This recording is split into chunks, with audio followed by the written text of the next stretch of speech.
Just 1 minute left. Those are, I might have one a little later. what? What did you say? Those are truffles, made Oh, by that my your daughter daughter. made? Oh. Well, then, Yeah, then okay. see, I overheard Jennifer saying that she should hide it from us. So I gotta So say- is there the label in there?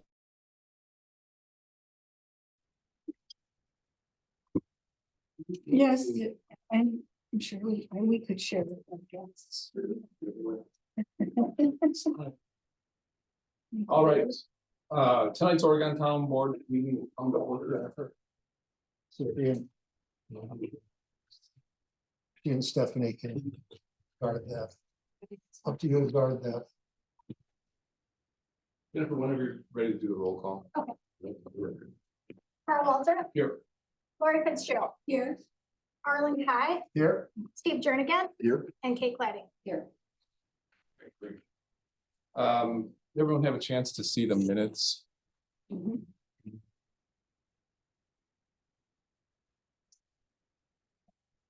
Yeah, someone, There's going to be 3 sets of minutes. I didn't write down the date. We had one for November 14th, which was the board meeting. One was for November 16th. We had that short meeting to approve the resolution for the loan for the fire department. Fire department capital equipment. And then the budget hearing and special town meeting of electors on the same night. Okay. Just those 2 sets, right? 3. Oh, it's the same, okay.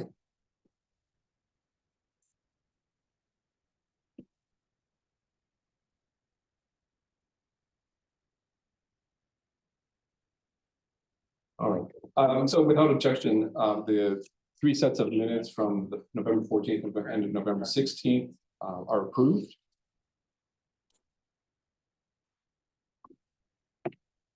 And then it's for item number 4, any questions on the payment vouchers or financial report? And without objection, financial report and payment vouchers are approved. And then we've got a couple guests, 3 guests tonight. And our next item is to recognize attorney, the town attorney, who's been our town attorney for 30 years. About 30 years. So Attorney Beckler. Sure. And also from Murphy and Desmond, Attorney Martin. Gentlemen, thank you. And Larry, thank you very much for My pleasure. around 30 years. I think it was actually 1994, so I'm not quite at 30 years, but this part of the building was not here in 1994. Ruth Plain was the clerk, Dallas Christensen was the chair. It was a 3-member board, so things have changed a lot over the years.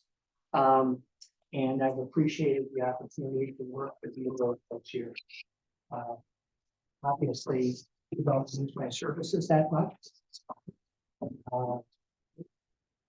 up to you how much you want to do.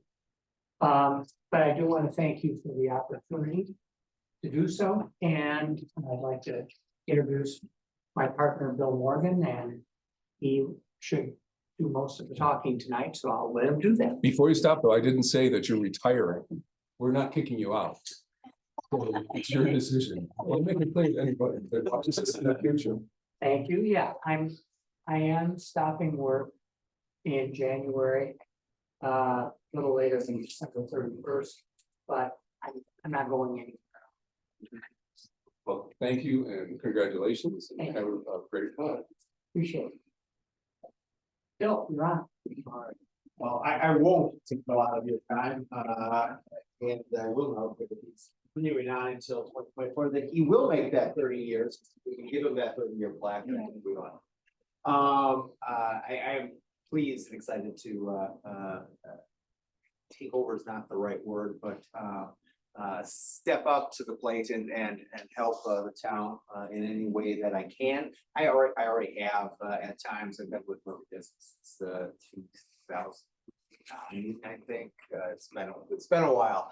Time flies when you haven't quite hit that mark, but I hope to someday.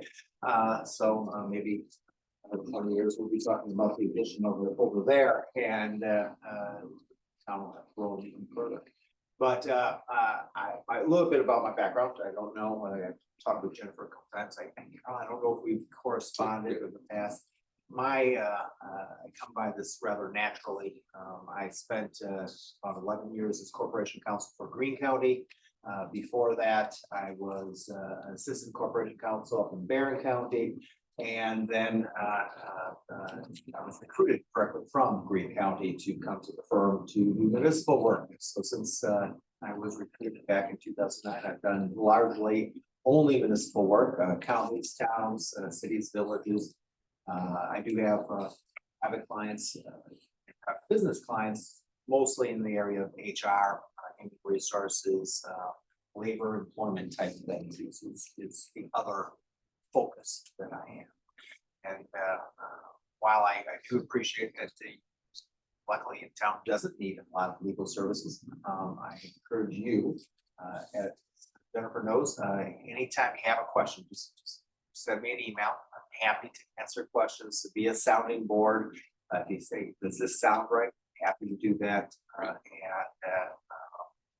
any way I can provide services. If you need me here, I'm happy to be here. I live in McFarland, so this is very convenient to me. So we'll go down to Greene County. I have New Glarus, Edgerton, Monticello. So I get around this area quite a bit. Or to answer questions you might have this evening or any other time. Jennifer, here's a question to both of you. Do you have all the information you can contact and everything like that? I'm pretty sure. I Yeah. didn't give- I have a question that Larry asked me, and I'm sorry to get back to Larry. We did a few years ago use Code Publishing to update our ordinances. So I can send that to you. Or what is the best way going forward? So when I started, we didn't know where the file was for all of our ordinances. Like, we didn't know where the computer file was. Never could find it. We didn't know how to update it. So we then went with this Code Publishing. Now, we obviously don't do many ordinance a year, but we have been doing more recently. What is how should we be doing this? I'm not really sure. So we just kind of like are starting to try to get a good process. Sure. Well, first and foremost, Larry and I have the same legal assistant, Debbie. And Okay. so to the extent that you've been working with Debbie, you'll continually work with Debbie. And she's also an institutional knowledge, and she will be my backstop. Debbie is the first stop Okay. because she rides herd over us. And if she can do that, she can work miracles anywhere. But I did look at the ordinances. I did notice that we aren't quite up to date with the code publisher that we have. It did look like most of the ones that we've done are on the site and listed as at least as an ordinance. And so I think what we need to do is first work with Debbie to make sure that they're all there, and then make sure that all of those are migrated to our code publisher and make sure that they update. I mean, that's why we have them. I don't know, are you paying for the update service annually? No. So we have to do it. And then I was just thinking of my letter, because then I think they may even have gotten bought out, or they went into a different, I was just trying to look over it. So we have all the ordinances that, since we've done this like recodification, we have all these new ones that I've sort of just kind of like put out there for no reason. At what point should we have this recodified, and where's that best to do that? Should we continue to go back to them? I'm not sure. Well, if they still exist, I mean, you might find them to be the most cost effective Okay. to do that. I would start there. Okay. They're not one that I've used. I don't know if you've run across them in other municipalities. Yeah, Unicode is a big one. There are a number of them that folks, if you looked around as examples, you've probably seen them. I know they're a good product. But I would start with them, because I think that's gonna be, if they exist, they will have the files, data files, and it may be as simple as providing them the resolutions or the ordinances that, have changed. And they can update that for us. They may have a one-off that say, okay, we'll bring it up to current, and then annually we'll add them, and we'll just add them to here and note the changes. We can work through that, but let's talk with Debbie, make sure that you have all the ones that we've processed, because that's the other thing. If you adopt one, make sure that it gets back to us so that we know to update our records, because we have a running record as well. And, And I don't think that's always been. No. So, Yeah, but yeah. the key with codifier is, you know, if you only update once a year, that's fine. You don't adopt that many in the first place. But you don't have to recodify. They simply send you replacement pages that have the updated language, and with luck, they list the language that shows it's fully adopted ones. And that's a very common service. They won't be surprised. You certainly don't need to recodify, which is a much more extensive process. You know, the first update may be a bigger one just because you haven't done it in a while. But once you get used to doing it once a year, you know, it's just I have no idea what they charge, but Okay. you know, if we were doing it, it would cost you way more. Okay, So go to them. okay, and I, you know, working around on their website, it works. I mean, or at least what they have for you, it was easily searchable. Okay. So I was able to see that it wasn't updated because I just couldn't find the one on our website and then compare it to, so, okay, it hasn't changed yet. So it's very easy to use. I don't have a problem continuing with them. I just haven't used it. okay, that sounds good. Okay, well, thank you. You know, you're gonna miss this. You wanna reconsider maybe? Of course I'll miss it. But it's better to get out before things start going downhill than after, right? Yeah. That's very true. Folks on the board, any questions, comments, Arlen? We have been developing a road reconstruction maintenance plan. And in the process, we're finding out that we share roads with the city of Fitchburg, the village of Oregon, the town of Montrose, the town of Brooklyn and Greene County, village of Brooklyn. And there's probably one or two that I haven't listed there, but we're looking at having some kind of written agreement that, yep, you got that, you do that part, you do this part, or something. You know, is that something that can be handled by resolution here? Is this something that needs to have your blessings? Well, the agreement, I think, I would like to see it, to make sure that everything's been covered, but yes, I would start here. The other thing I would want to check is, of course, you have in your ordinances, references to certain roads and speed limits and things like that. You're gonna want to make sure that those mesh up as well. I don't know that there's any overlap or any problems there, but you do have that, so you're gonna want to double check that. I'm sure that would be good to have that coordinated as well. But I think I would start with a list, figure out which ones we have a plan. Are we doing you know, the right side, they do the left side? Are we swapping? We'll take care of this one because it makes more sense. You take care of that one. What does maintenance mean? Are we talking about simply plowing? Are we talking about pea gravel, you know, what seal coating? What exactly are we talking about? I think you need to have that discussion and then. Right, well, let's- primarily the two that we're looking at, the village and the city of Fitchburg. Supervisor. Yes, time. that would be sharing. Let's not do stump the band tonight. So let's work through the Yeah. office. Something that we would want to put on the agenda so that the public knows and, you know, it's like, oh, geez, what's the town doing? Are they, is this going to cost me money or is this going to save me money? They're gonna be interested. Yeah. So heads up, something's coming. Okay, I'll be happy to work with Jennifer and get us on the right path. Anyone else? Before they go, though, I'll just mention to you guys, because I did not share it with Larry, was the senior center agreement. I did not give that to, well, now I would give it to Bill to look at. So I haven't done that yet, so I don't know if you want to ask them, should we probably want them to look it over before you guys. I think so. tonight? Yes. Yeah, I think we can. So the Oregon Senior Center, which is a village department, takes care of our senior citizens as well. And we had an agreement with them, which Larry, were you the one who was part of that original agreement? Oh, I commented on it extensively. okay, Yes. okay. And so now we have a new agreement that the village drafted pretty much independently. And so they would like us to sign on to it. So they haven't talked about it yet, and I didn't send it to anybody until they said, yes, do the go ahead and send it to the attorney. So I just wanted to ask them, since you guys were here. That's what we probably will do later in the meeting. Okay. Yeah, just refer to both Larry and I. Yeah. That'd be great. Yeah. Perfect. And I'm not sure that there's a lot.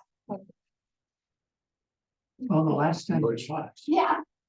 It was, and I think This one is very easy to understand. It's not complicated. We're taking care of the majority of the problems. We just know what we're gonna pay for the next 5 years. It's really good. we just wanted to pay a set amount a month. We didn't want that complicated 3/4, half of a percentage point. So that's, I think, what they gave us, but you never know we don't know what we don't know, so. It won't hurt to do a quick read through. Good. Well, gentlemen, thank you for visiting tonight. And Larry, congratulations and good luck. Bill, we're looking forward to working with you. Appreciate it. Happy holidays, everyone. Thank you. I believe we're a week off. Oh, snow. Yeah. There's that. Don't worry, it's coming. Thanks a lot. Thank you.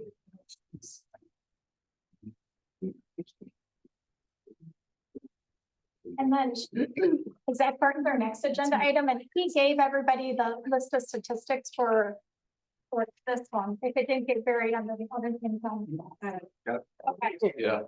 No, you're fine. And Sheriff Deputy Barton is our next guest and.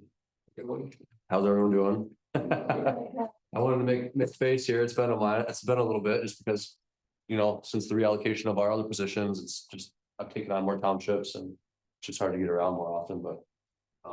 Yeah, I did pass out a sheet for statistics. I don't want to take up too much of your time.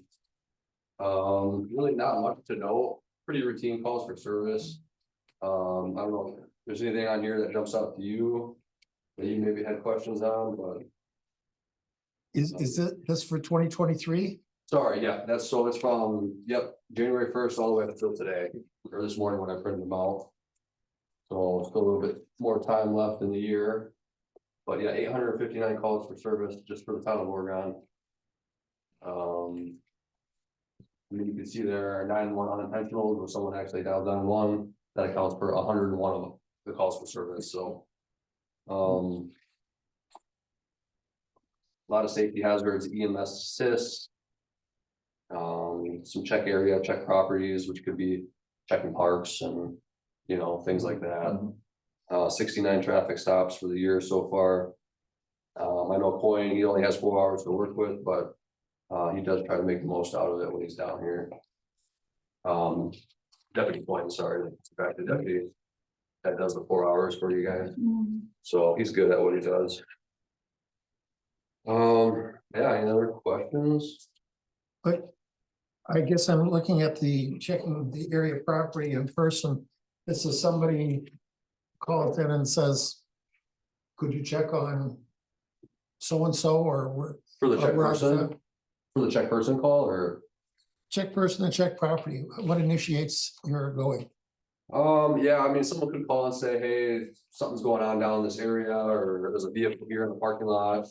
It could come out as like a suspicious vehicle at first, and then once we get down there and there's no one there, we'll change it to a check property. Because we checked it, there's none there. Or we could field initiate a call from our computer, like at Town Park. If I'm sitting there, I could pull a call up, check property, and just kind of documents that I was there and drove through and, you know. Check person, yeah, it could be, you know, Timmy didn't show up for work, boss called, hey, I can't get a hold of him. Can you go check on him? We'll go. Or it could be like a suicidal person, somebody with maybe some mental health concerns, we might go check on them, so. That's for the check person. You have on the back page, the safety hazard, since we're concerned about our road. Yeah, that could be deer in the roadway, a tire in the roadway. Really anything like on the roadway that could be a safety hazard, like a tree in the road. That'd be a safety hazard, Okay, so. What do you guys do when you have a deer on the road? Drag it off the side of the road. You can, they don't pick up deer for us anymore when we call. Do they pick up deer when you guys call? So it's the township, I don't know, is it public work guys supposed to pick it up? No. Depending on the road it is. To tall grass, that's what the DNR told us. Oh, yeah, that's fine. I just don't know if someone like a neighbor, like, hey, they dragged a dead deer in my front yard. They want it gone. I don't, Yeah, okay. you know, put it in my squad car and drive off. You called someone, because we, Oh, it's like, Uh-huh. that got taken away, I was told. really? Yeah. I don't know. Okay, so you guys just drag it off and Yeah, county Okay. might take, like Yeah, their that's public what we works guys just might thought. pick them up, but we just don't have a place to bring them, like, because you have to like, you know. you're up. Yeah, no, I don't know. That'd be a good question. I guess this come up too often, right? So, Yeah, yeah. okay. Just wondered if you had insider information. Or maybe like a neighbor, or maybe they just take it and they put it in their own field, you know, they don't bother calling. Yeah, we just drag it off into the right of way on the side of the shoulder. If it's still alive, we'll put it down, obviously. But you have an odd one here that's just above the check property check area foot. What does that mean? yeah, I'm not really sure. I don't see that come out too often. I mean, maybe someone pulled it and got out of the squad car and like walked around. I mean, that's like a lot of like villages and like Village of Oregon will pull it a lot, maybe walk it down like their downtown district, walk around, but. Yeah, I guess I didn't look into Also, that. somebody, okay, Yeah, sorry, I'd be like, I was probably walk on foot, that's my guess. Pete, were you out being silly walking around? Only 3 theft from auto, which is pretty surprising for the whole year. That's like things being taken out of vehicles. Yeah. I Um, don't see any auto theft. Yeah, I We don't don't have any see. auto Really? theft in the town. Old Kias. My sister had a Kia episode in Oh. Madison and I just thought, do we have cars stolen in the town? I'm sure it happens, and just, yeah, I don't know. This year, Let's see up top, no, I didn't see one. so that's good, keep locking your stuff up. Prairie Marine Dog Park off PB, I don't know if you guys know where that is, a Yeah. lot of beautiful thefts happen out of there. Yes. Those are first. Some too, this past. Yep, Anderson has some. Oh, from the parking lots. Yeah. Mainly people leaving their stuff unlocked, their car unlocked. But we've had situations where they did break a window, if there's a purse or a backpack right in plain sight. And a lot of these guys are driving around in out of state plates. And there's no cameras, so it's hard to, if no one saw it, it's hard to track these people down. So this includes the ones at Anderson Park? Yep, so this, yeah, all town of Oregon jurisdiction. This didn't include any from Prairie Moraine, that'd be town of Verona, but. It's just pretty, like, it's pretty close down the road, you know? But yeah, like I said, it's hard to track those people down unless they're stealing credit cards and trying to use them in stores. We're going there, getting video footage and so. Excellent. But other than that, Oregon, I mean, they're busy just because I think like population down here is a lot more dense than it is in town area, obviously, where not much happens. But I think overall, like, it's pretty safe, you know, safe community down here. Like, I don't have anything that sticks out to me that's like, whoa, watch out for, you know, frauds is not a big thing. I'm sure you see that on the news all the time, but people trying to call and get gift cards or your grandson's in jail. Well, I just saw a little Timmy in school, I just dropped him off, what? Like, okay, well, you know, it's probably not true then. Let's call, make sure he's okay. It'll be like the cartel, hey, I got your grandson, pay me $10,000 to, you know, get him out, and it's like, some people do. It's, yeah, I mean, that money is long gone. I think we are piloting body worn cameras.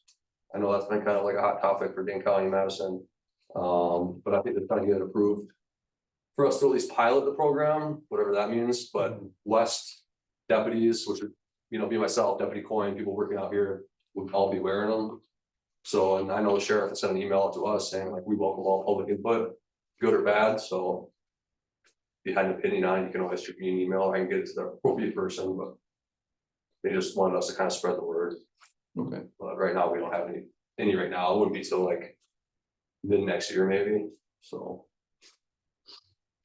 I have a suggestion, and I don't know, Deputy Coyne reached out to me about, like, if there was any, like, areas or anything. How successful has, like, I know, like, it's like a coffee day where you kind of advertise to sit down and talk to the public. Yeah, copy the cop, yeah. How successful has that been? Because I wondered if we would want that for Town of Oregon, since we have this, 4 hours a month, and he has been doing Glenway, but he's asking if there are other areas. Would there be a suggestion that you guys would want to maybe do that, or reach out to the residents and asking them for some feedback in some other areas that? that sounds like a good way to do it. I'm sure if we do that, you're gonna get everyone responding, my street, obviously, but. Yeah, I mean, or like, I know he's off today, but otherwise I wanna drag him, he asked for like when the next board meeting was, Okay, and I'll let him know, like, it'd be nice for him to stop in. yeah, But yeah, coffee with the cop, we did it with the town of Cross Plains, I scheduled one with them. It's just so hard in the county, I feel like, I don't know if you guys have like a Facebook group or no, see, it's just so hard to like get the word out to people out in the That's county. the problem. yeah, Or like, I don't know if like people are signing for emails from the town or Some, some, or like a newsletter. Yeah. So that we could always put something like a coffee with a cop or, okay, and get the word out and hope that people come, if you do it here. Yeah, all that is, it's pretty informal, we just sit around and talk. Doesn't even have to be about issues, it could just be about, hey, it would, yeah, we You should guys do it, do- and we can get the word out yeah, one way or another. yeah, we could plan a time. You don't coin there though, obviously, right? okay, so then we could just hear some feedback, and then we can try to. So maybe like spring or summer, kind of that time when people are around. Because it's in the middle of Yeah. winter would not be the best. Yeah, Right. yeah, okay, Yeah, I'll talk to him and okay, cool, that'd be really and you nice. can, well, you have his email too. so. Yeah. Yeah, I just thought it might be nice to do that for the residents. Yeah. Great idea. Any questions, comments from anyone else? Great, thank you very much. Yeah, sorry. Appreciate it. Thanks so much. No, thank you. Thank you, guys, appreciate it. All right. Next item is Payne and Dolan. You didn't give them. Yeah, it's on the thing in their packet, no, but some of them don't have packets, you. It's on 2020, what? the one on the screen. Ah, Jennifer Hanson, where are you pulling your information from? How do you I'm even so have that sorry. email still? You know what? You have copies, otherwise. I'll Yes, give I you. do. I'm sorry, I must just grab one. I was doing it late today, so. Can I just mention to everybody, I'm like 2 versions behind in the packet. My bad. It is, I've got it. Wait, but I pulled the wrong Payne and Dolan when I was Yeah. adding it to our packet, so sorry about that. It was a late minute edition. That's usually what happens with late minute edition. Yeah, I planned on printing these out, I just didn't know if you Yeah. wanted to show it or. I will switch it though for the online participants, which right now we have none, so. Oh my gosh, that reminds me, last year when I came, it was packed, Oh. it was standing room. And I showed up and I was like, oh, is this for me? I think I know what the topic was. I didn't know until they started talking, I think it was about speed limits, changing speed limits on roads, there was a sheriff here and I was, so this is a nice change. Okay. So cool. Hi, yeah. Oh, but yeah, so I am Brianna Buckles, I'm the Land Resources Administrator at Payne and Dolan. I'm here to just give a quick update on our operations this year at our Oregon aggregate site and then looking for operations next year. And I think there's a couple or a few new board members since I was here last year. So just want to say that, we really value our relationship with all the towns, especially the town of Oregon. Since we opened our site here, and as part of that, we always like to offer site tours of our properties. We've done so for board members in the past, plan commission members, highway department members. So that's something you could set up one-on-one with me or our site manager, Brian Wallace. We could do that with, I said one-on-one, or we could do a small group. Even if you've already done it, we'd be happy to show you. Sometimes me getting up here and talking about operations is one thing, but if you actually get to see them in person and see what we do, it kind of clicks and makes more sense. Because before I started here, I had no idea what a sand and gravel pit was. So I'd be happy to share that and explain our operations with you on site as well. And that reminds me, we also occasionally do open houses on our site. So it kind of has ended up being a biannual thing. So we did that in 2022, and we are looking at the possibility of doing that in 2024, just depending on schedules of our team and operations on site. But if you're not familiar, that's where we invite our neighbors and board commission members in. We have all of our employees there, and we have a big barbecue. We have presentations on our operations, the geology of the site, why exactly we're in this location. And then we have a bus, and we take a little drive around, look at all the equipment up close, which is a lot of fun when people bring their little kids and grandkids and see all the equipment. So yeah, we are looking at that in 2024, and I will let Jennifer know if that's something we do pursue. So operations, and like I said, I'm not sure how familiar you guys are with exactly what we do here, so I'll just kind of go quick spiel, general series of events on what exactly we're doing at this property here.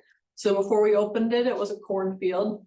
And our first operations are stripping, where we strip the topsoil and overburden off the sand and gravel, and we'll make berms around the site. From there, we have excavation. So we do that here at this site above and below the water table, kind of like a sandbox and like beach toy equipment. We're just taking excavators and we're removing that material. We don't blast here or anything like that. And from there, we're crushing and washing those rocks, and then we're putting that material into our asphalt plant, which is at this site and also at our Fitchburg asphalt plant off the Beltline. So that's just kind of generally what's going on here. And then specifically this year in 2023, we kind of had a little bit of all of those operations. So we did strip topsoil and overburden just a little bit, an acreage wise, it's probably like an acre.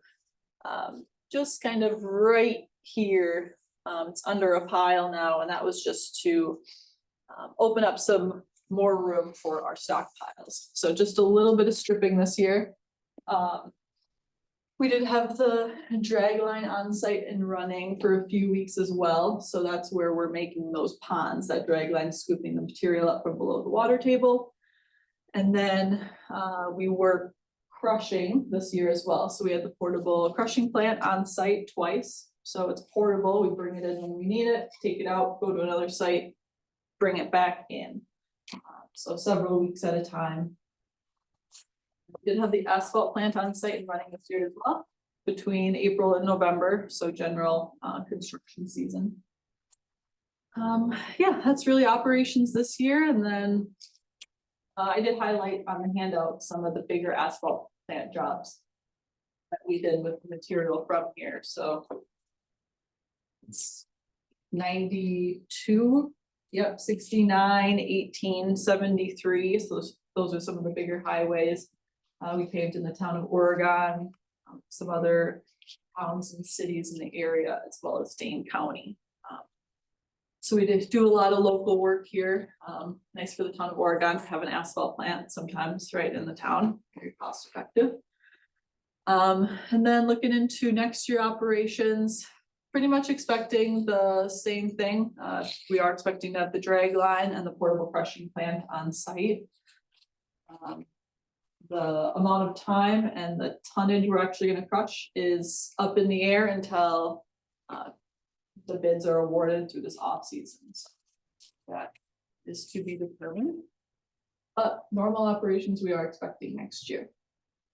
And I think that's all I have, unless you guys have any questions. Usually I have some cohorts here with me that can answer site-specific questions, but if you have them, I can get back to you if I can't give you an answer tonight. Questions, anyone?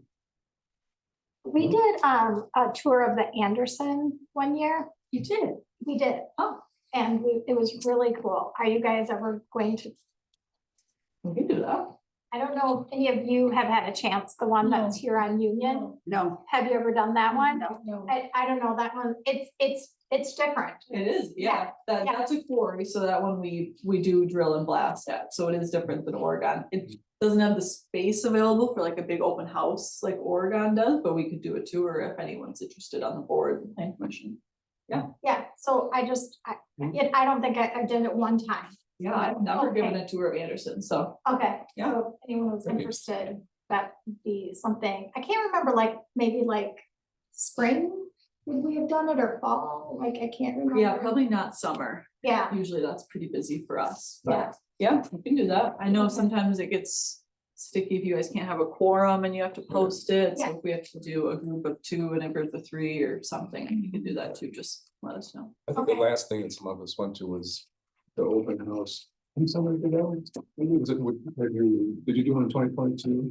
Yep, 2022. Yeah, Yep, and then right before COVID, we couldn't for a couple of years because of that. Yep. right. It was interesting.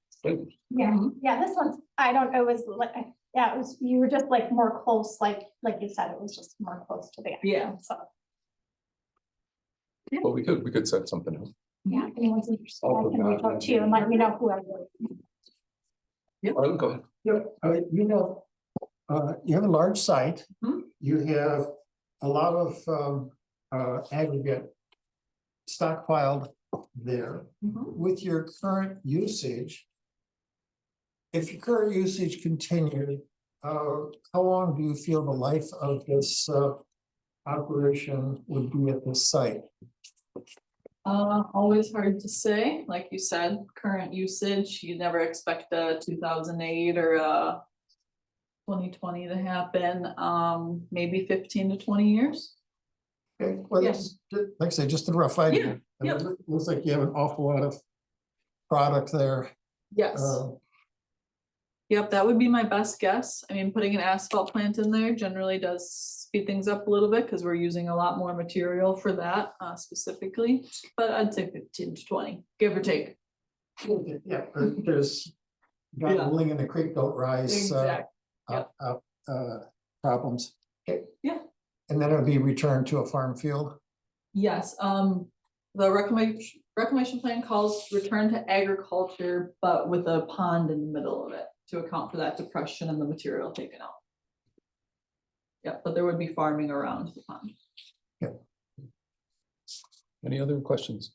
All right, Brianna, thank you very much Awesome. for telling us about 2020 and 2023. Yes, now you know. We got everything covered. Excellent, thank you. Yep, thank you. Next agenda item is public comments, and sir, did you want to comment on anything or ask questions or? I'm here for the certified survey map. Oh, okay. That's hopefully gonna be approved. Oh, let's do that. Let's do that. And so like I have smelled the back and forth, and so I'm hoping I have the final one. That would have been yesterday. Yep, Okay, all approved by the county. let's get to the right one. I've actually got a signed copy here too, the original that will get recorded, so I'm hoping we can get approval and we can sign it tonight. Okay. So this is item 12 of Plan Commission, 12A. Arlen, did you want to talk about that? Is that Yeah, your Plan I Commission? guess this is the airport property. Yes, Yep. My apologies for not reading the fine print, is that it was very difficult to see that there was in fact a lot one on the survey, and then a what? it was very difficult for me to see. See what? Let's back up here. Yeah. Recommending approval. Okay. All right, let's, do you want to make a motion on that, please? Yes, can we move we approve the. What is the official one?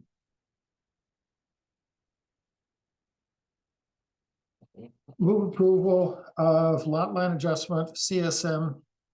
457 Union Road, Brooklyn, Wisconsin. And we have a second on that? I'll second that. Any discussion? Hearing none, all in favor say aye. Opposed say no. Well, that was easy. Motion passes. Are you able to sign it? Do you want a copy of the recorded CSM on its own? That would be. I'll email it to you. Thank you. Take a chocolate while you're sitting on the fence. Yes.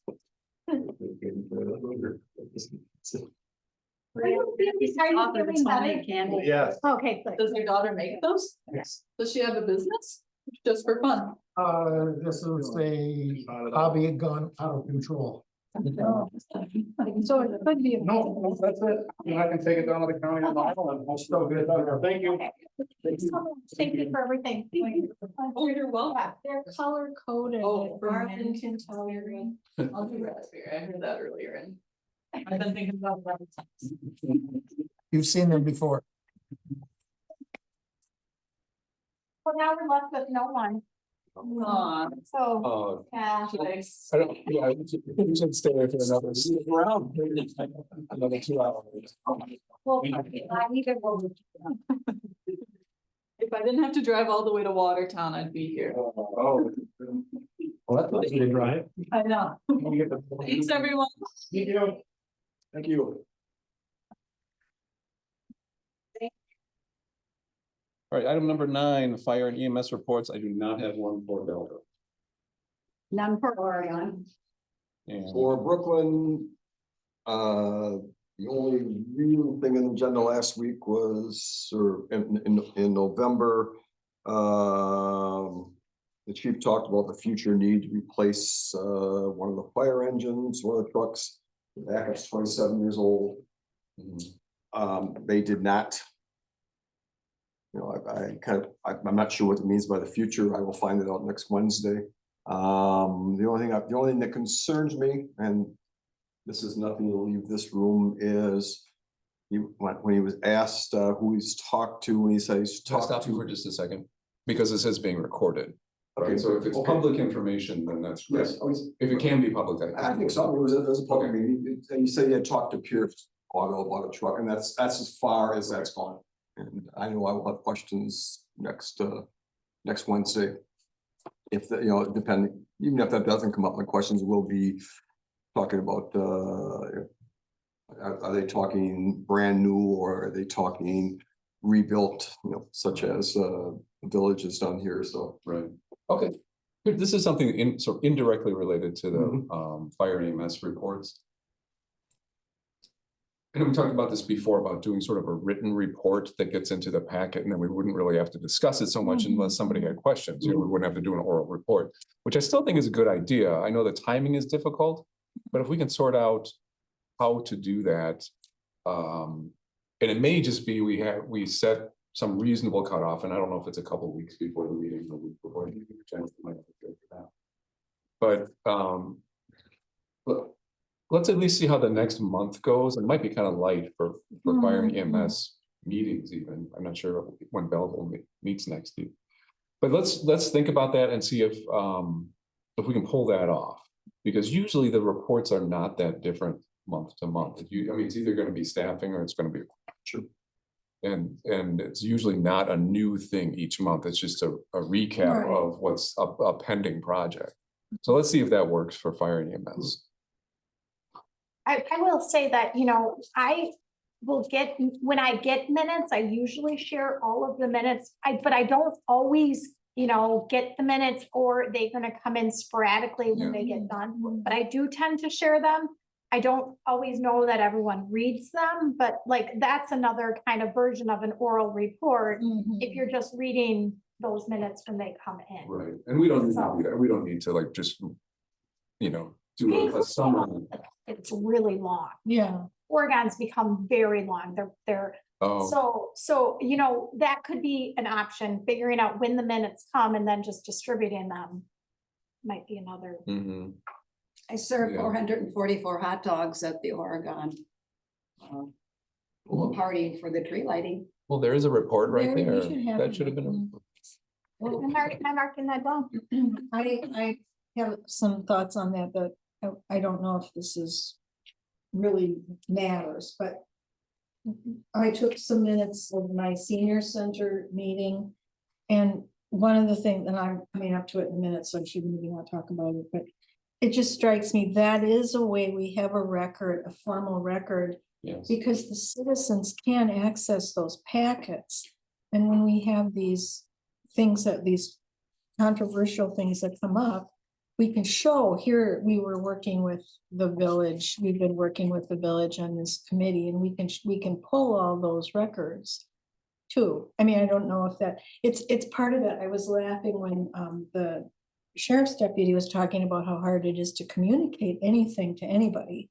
And this is, you know, it's just, we have so few ways of really having a central clearinghouse of information to prove to people that the board, what the board's been doing. Mhm. And what kind of discussions we've been having. And then as we go forward to the building the new senior center, we know that we want to keep the citizens really updated on that and what it's going to cost and going on from there. But anyway, that's all I wanted to say. That's a good point. Good point. Okay, nothing else for that item. And then item number 10 is the park report. And really talking about the openings on the park committee. I tried to do, I over tried to do an ad for the Observer. It was too long. And then Jennifer and Stephanie suggested just to do a general one. Hey residents, are you interested in talking to us about the park committee? So let's just do that. That seems like it casts a broad enough net to get anybody that's interested without trying to whittle people down at the ad level. I do have one.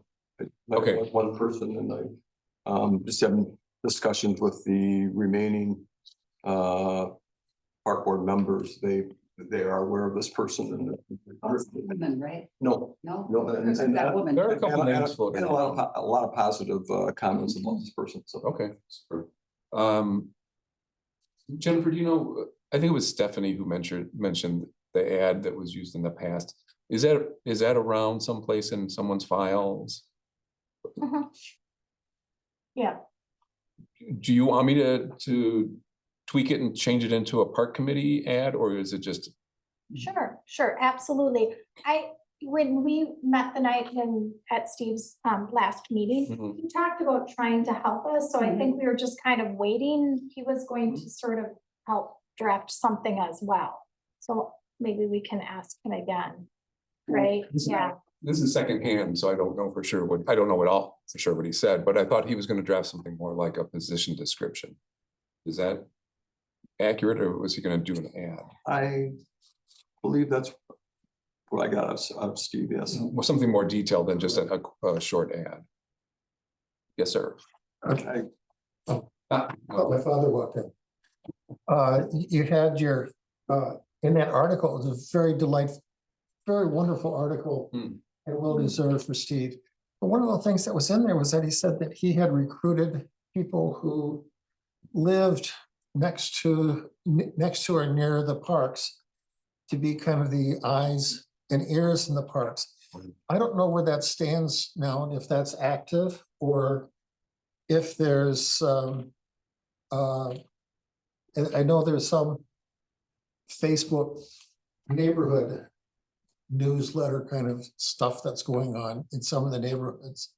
And if that can be a place to be kind of looking for. It doesn't always have to be that way, and that's what he said that night at his party. Yeah, And sometimes it is, and sometimes it isn't. I'm not on the park committee anymore. I'll continue to watch our little park. You know, it can kind of just be a community that helps each other where That's it is. right. We don't need it to be, now we need a person from here and that there. doesn't mean person, but if there's a little informal infrastructure in the neighborhood, that's always nice to be able to tap into that. And that's what, we try to every meeting, bring a different neighborhood in. So, Okay. yeah, at the park meeting, and they could say what they want. Thank you. So, hopefully you'll give us records of it too. My thought on the committee itself is that it's gonna start to lean toward planning more than in the past. But I think it could definitely coordinate some kind of local observers in in areas near parks. I think that's a great idea. I think my impression was that that was an idea from sometime far enough back in the past that it sort of. Yeah, I'm sure it has aged out. Yeah. And so. But I think it's a great idea. It's a great idea. I mean, who better to watch over the local park than a local person? It's the, was it the safest neighborhood is the one with grandmas on the porch?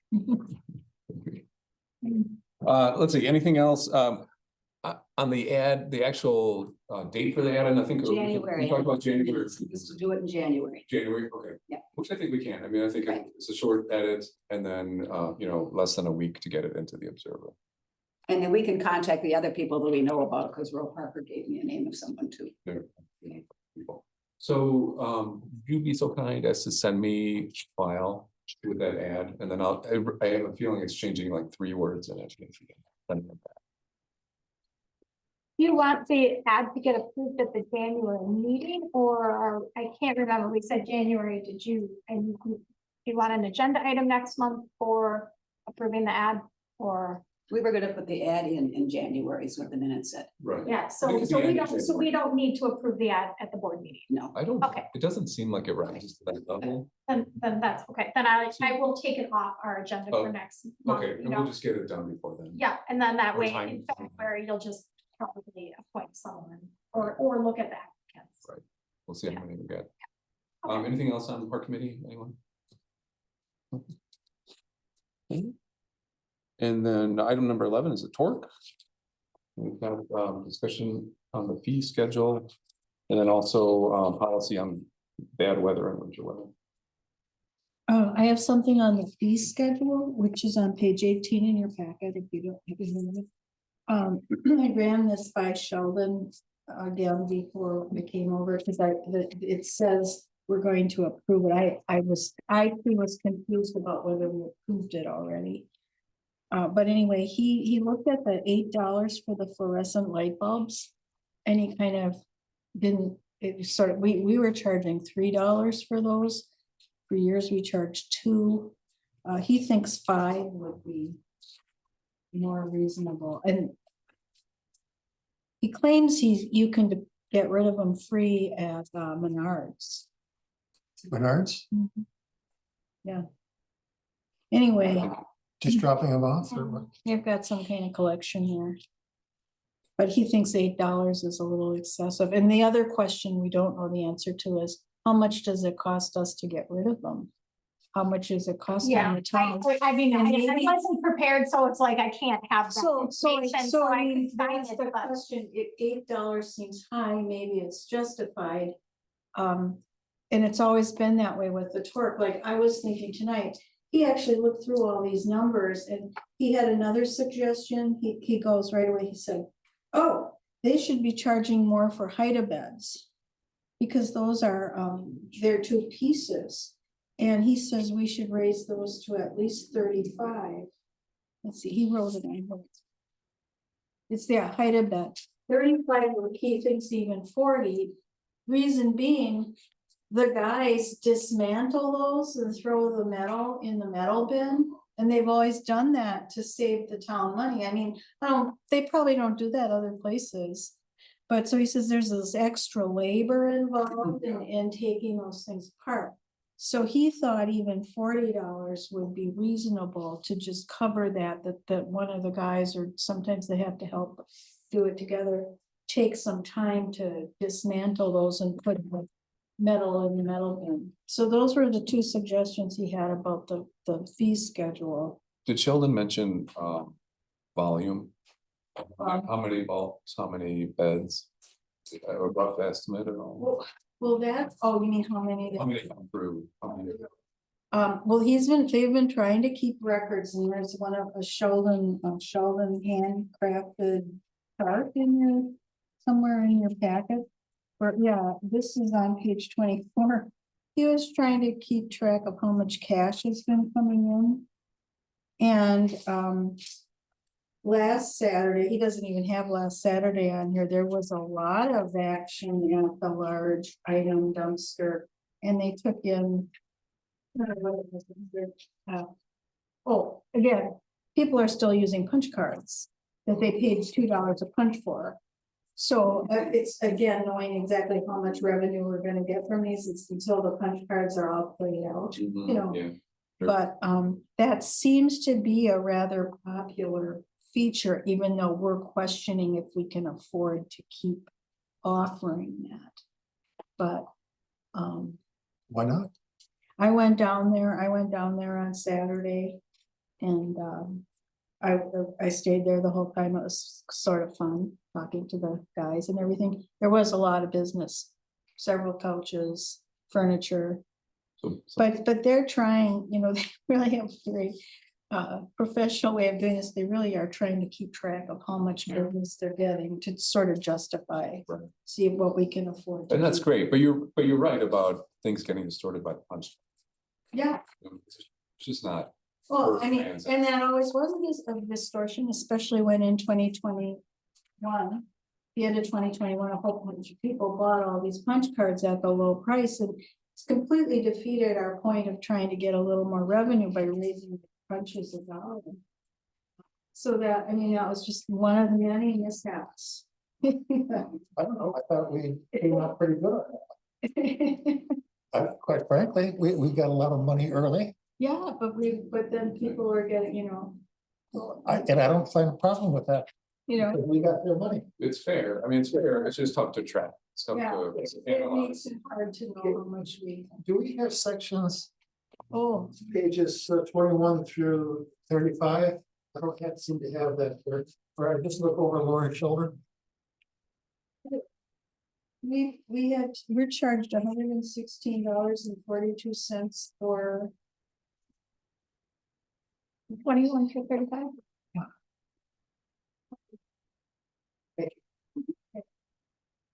Doesn't seem like it costs us very much to get rid of those, is that right?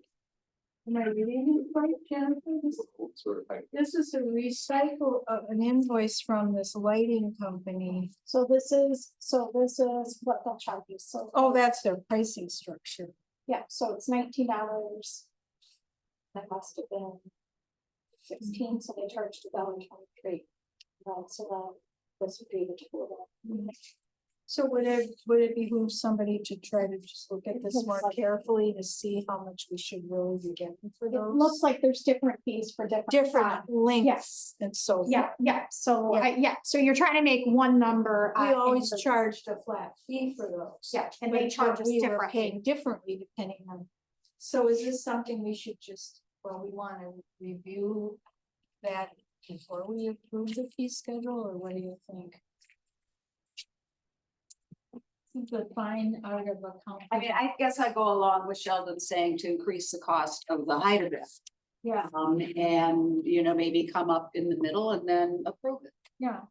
for Well, the fluorescent. That would be my I suggestion. mean, it looks like our fluorescent really is not quite that expensive. Right, I so would say, he right away, he's flagged that, he said, $8, this is me imitating Sheldon, $8. well, fine, then it's, seems like we're getting charged more if they're broken. Yeah, oh, yeah. So, so it sounds like maybe 5 is reasonable. And then we could Yes. look at it, you know. Well, we're like- gonna reevaluate everything And- once this is And finished. then we. yeah, I would we say could between 3 and fine-tune 5. it. Yeah. I'd say between 3 and 5 would be. We wanted around though to And we multiples wanted of to 5. get right? multiples of 5, and he didn't understand that, and I think 10 would be probably excessive. Okay, so we're gonna put the fluorescent bulbs at 5. And then Lori, there is a note, and we did this a while ago, the minimum charge for anything being put in there is $5. Mhm. Correct, okay. And then you said the height of beds was the other change? Talking about going up to 40. 40, he said 35 or 40, but some of them are pretty hard to take apart. Okay, so the changes would be fluorescent light bulbs, the change to 5, and the height of bed including mattress to 40. I think you could approve it as long as everyone's okay with those changes. Yeah. No So objection. should I make a motion to approve the changes? Fluorescent light bulbs at $5 and height of bed, including mattress at $40. Second. Any comments, questions? Makes sense. All in favor, say aye. Aye. Aye. Opposed, no, passes.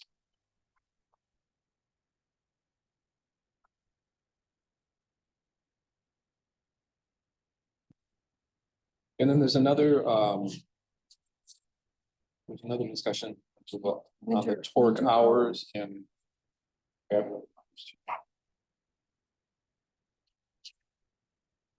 Maybe the proposal was to be open every other Saturday. There are no months with 5 Saturdays in this upcoming winter, so that always throws a wrench in. First and third Saturday from 8:30 till noon. It's the proposal. I don't know about. Unfortunately, we didn't really discuss a formal bad weather policy. I think we did a year ago, but we We don't did. remember what it was. So it's Right. probably buried maybe in some minutes, but I think it was gonna be leaving it up to Sheldon. I think when it's happened, it's always been right, it's on the day. Right. And, just to give them the right to keep it closed if it's not plowed. That was always the problem, to get it plowed. So if it's extremely cold. Mhm. No, they're tough, they've been. Trying to say. Just quickly, the guys have taken old windows that were thrown away and they put them into the front of, you should go down there. They're remodeling the office out of scrap building Yeah, materials. we should do something for the torque. That's kind of. But it really I'm looks sure- so good. Sure. I told them you should have this compared to town hall, this is such. But anyway, yeah. Anyway, so they do have a little bit better accommodations and they can sit, and by point being, they can sit inside there and they really see if anybody drives on. Cause it was always kind of hard, the way that was Right. before, and they'd all, huddle in there and then it was hard to have to keep. They've kind of done some remodeling. You should, it's worth it. Scott. I Go check it out. Did they pay for the building permit? That's right. Did they get a building permit? But the Well- materials were all free. It was just their labor. Well, let's do, I'm sorry I asked. let's take, well, first one question for you. In your email from, whatever it was, a couple weeks ago, there was the same schedule as far as first and third Saturdays Yeah, and 8:30 to noon or 11. yeah, we And were, noon seems better to me. I think so too, because that way it just gives people a little more time, because some people are late risers on Saturday night. Everybody is out there at 6 in. So especially in the winter. So I think that would be a reasonable, 8:30 to noon. yeah. Continue. Yeah, with the idea that there could be a last minute decision to close if the weather was Ex- inclement. Yeah, so my question then to everyone is, we can either do 2 votes on this, one for the hours and one for bad weather. It seems like the bad weather policy is not really defined all Yeah, that it clearly. really isn't. Did we say, do you remember, Kate, if a year ago we talked about tying the closures to, like, say, the Madison landfill closures or something like that? I don't think so. No? Yeah. Okay, then I don't remember what, I just Yeah, I don't can't remember. what we remember talked about. either, but I don't know whether. Again, we don't have a good way to notify people, but to say in case of really bad weather, check to make sure we're gonna be open. Right, They could put a sign up. Yeah, I think, because That's who all I wasn't know. Greg that ended up in the ditch trying to Yeah, get there? yeah, So if yeah. those are days, it should just be obvious, no. you would hope. Yeah, So let's not vote on it then, because it's Right. staff discretion right. and some kind of, Some kind of. if we know to I mean, put on the it was website, that's one closed thing. this Saturdays. Yeah. Well, could you vote hours though? Yeah. Like the dates and the hours for Oh, yeah. the winter, could you vote on that? Yeah. And I guess the only thing that I could say, but it would be really difficult, obviously it's Saturdays when Stephanie and I are not technically working either, Yeah. to put it out on the website, but Right. again, these are going to sometimes be these very last minute decisions They and usually are. and so I think the thing that I could suggest would be the possibility of having maybe a nice sign made that would just say something to the effect of like, we may be closed, you know, due to inclement weather. Right, right. I think that would be a good idea. Just a sidebar, so yes, there's only 4 Saturdays except March gets to 5, so are we talking? January and February for the 1st and 3rd, and then come to March, that will change, because there are 5 Saturdays. in March. Well, we could just put the dates out. Yeah. Yeah, and just say these Saturdays. Yeah, I misunderstood. I thought we talked about that there wasn't a 5th Saturday in March. But we could just put that on the website for now, winter torque hours, and then the dates and the times. And then in April, we'll have to discuss again. Or being that March is, that part of March is officially spring. Yes, it's true. It's the But 30th. Weather, that, the end of, yeah.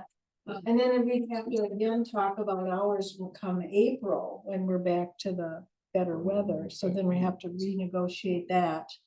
I guess we have to just decide.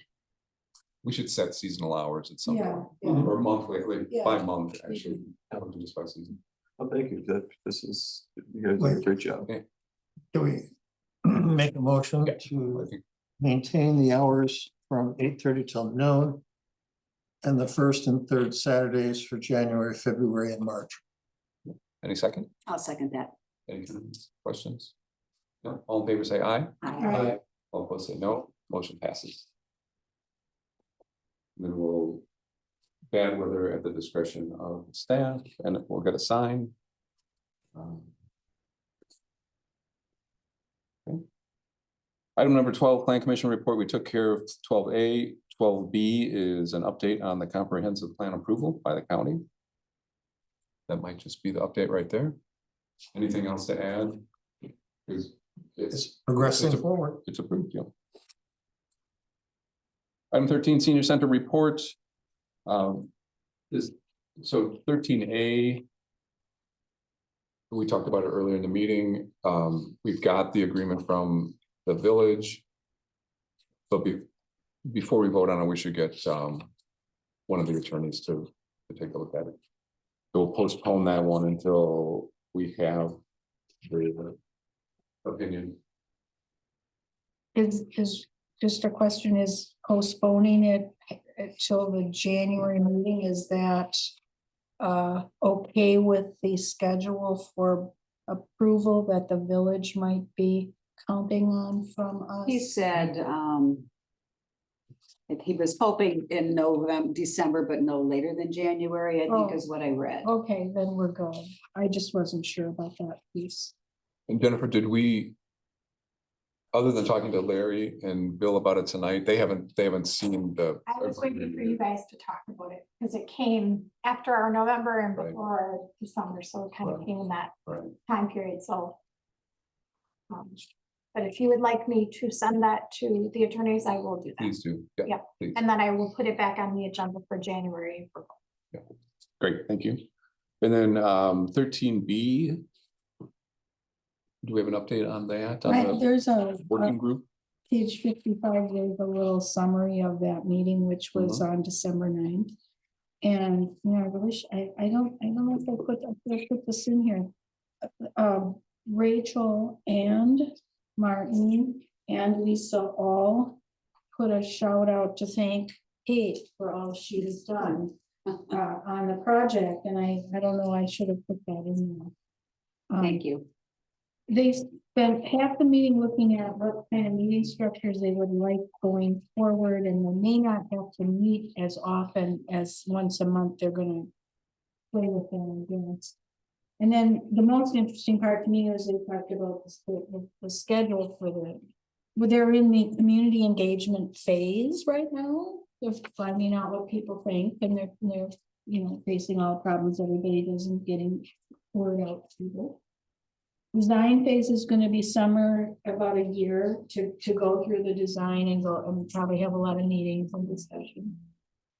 And then they hope to have the new facility open in 2026. Oh, wow. And so that's what I know. Is there a role that we're playing in that meeting, or is it mainly just distribution of information from them to the I think municipality? it's primarily that just an information gathering, trying to kind of keep everybody in the loop. Okay, But Kate may have some other. thoughts Well, you on- know, we were in the planning, just coming up, what do we want? Do we want this? Do we want that? And that's when I said, wait. Because we might not be able to afford what you're thinking about. So that's what sort of halted it. Yeah. And, I mean, it was fun. Well, should we do this? Should we do that? I mean, I went and looked at the senior center in Yeah, you got Wanakee. So I into think it. I think it's all gonna be in their hands right now. Doesn't it seem that way? But I think there is definitely. an But it's idea. nice because you can tell us where. what they've Right, come and up I think they need us now more than ever because they're gonna, even though I think it was it's been stated that. The part of our agreement, we're not expected to pay for the new facility. But we certainly be expected to help them bring that forward with the community. And I think for us to just keep our residents informed of what's going on. So that was kind of what we talked about at the end of it. It'll be see. nice at some point when we figure out how to inform everybody to say, you know, you may be alarmed at what's gonna happen with our taxes and stuff, but we have the same amount that we're paying for 5 years in the village. Right. You know, they- to they have felt people be that- aware. Yeah, but I think too, it'd be nice, we see the senior center, that they really are struggling with the idea of who's a senior. And one of the things that was, was taking notes, they were sharing some of the feedback they've gotten on some of their questionnaires and. Somebody wrote this, someone who is a senior, of course. Wrote something in an anonymous questionnaire about, I associate it with the place with. People who aren't very vibrant or something, it was so, you know, it's Oh. nasty, but then to me, that's just the crux of it. Is they're really trying to reinvent that facility so that it brings in the whole community. And there was a lot of talk about changing the name. Oh, yeah, that's huge. And so I think that way, in that regard, it might be kind of fun to work on that committee and kind of talk with them about some of their ideas, because they really have a big challenge. It isn't just a bigger facility, they want to make it something that's really going to keep everybody. And Rachel had engaged. names that other places have used throughout the Yeah. West, actually. Yeah. So they might have a contest to rename it or something, I don't know. But anyway, so that's all that is. any questions, anyone? Okay, on to the next item, which is number 14, Road and Traffic Safety Committee report. And 14A is an update on the road construction, the 2024 road construction. 2024 road construction, I think that's gonna be determined. Let's see, let's backtrack. Well, this is something that we should be discussing if we're gonna have a joint, are we gonna have a joint board meeting with the Road and Safety Committee? I hope that was your plan. Yes, we hope. Okay, I think that would be a put time and place to be doing that. Okay, Because there's a lot of issues to be pulled together, including, you saw the bridge, the Bellbrook Bridge, which is, the report's a little bit contradictory, right. and well, and then what are we going to be doing and targeting a budget for, so what, if we start to have a day, is this a day or an evening affair? Because Road and Safety has been meeting in the day. Okay, And if you want to meet in the evening, I'm sure it could happen, okay. but when? When is to answer your question with the question, when is your vacation time? You're taking It starts on I'll be count on my leaving the 12th January of January. and then gone for several, Pardon? and then gone for 15th of February. 15th of February. So if we did something that was in that first week, possibly the Thursday, the 4th is a day that to me looks like it's far enough away from the first. Mhm. We're recovering a little bit from just the stuff you gotta do at the first. Right. And then comes the question of, then our own board meeting is on the eighth. Now, do we have an agenda such on the eighth that we can combine the two, or do we have a full agenda? I don't know. It's the ninth. The- The ninth would be our board meeting day. January 9th, yeah. Yeah. Mhm. The 4th is my fire department meeting. A part, is it what? Oregon Fire Department is on the 4th. Okay. And you floated some dates to the committee members, right? Right, Did it? Did some it of weed them- out certain dates or did it? not so much? really. Okay. You got a couple responses. One couldn't be the fourth, the 7th through the 11th was okay. The 10th is something in the evening I cannot do. Okay. Would you choose to do like a 5:30 on the 9th again? Would you want to do something like that? And early, like say. carve out I a- say, know when construction will start here, so I would only, and I know nothing. I would say a daytime meeting might be loud. I don't know that. That's a good point. So, Okay.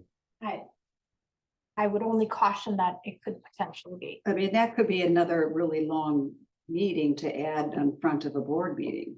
See, Unless we strip down the board meeting somehow. If Oh, that's well, yeah. possible. I guess it depends on how long you want it to be. If you're looking at. Well. Sure, could be. Always could be, but it also is, how do we manage the agenda to moving forward? But we do want to, things that we do want to do is to be trying to select what it is that we're going to be doing.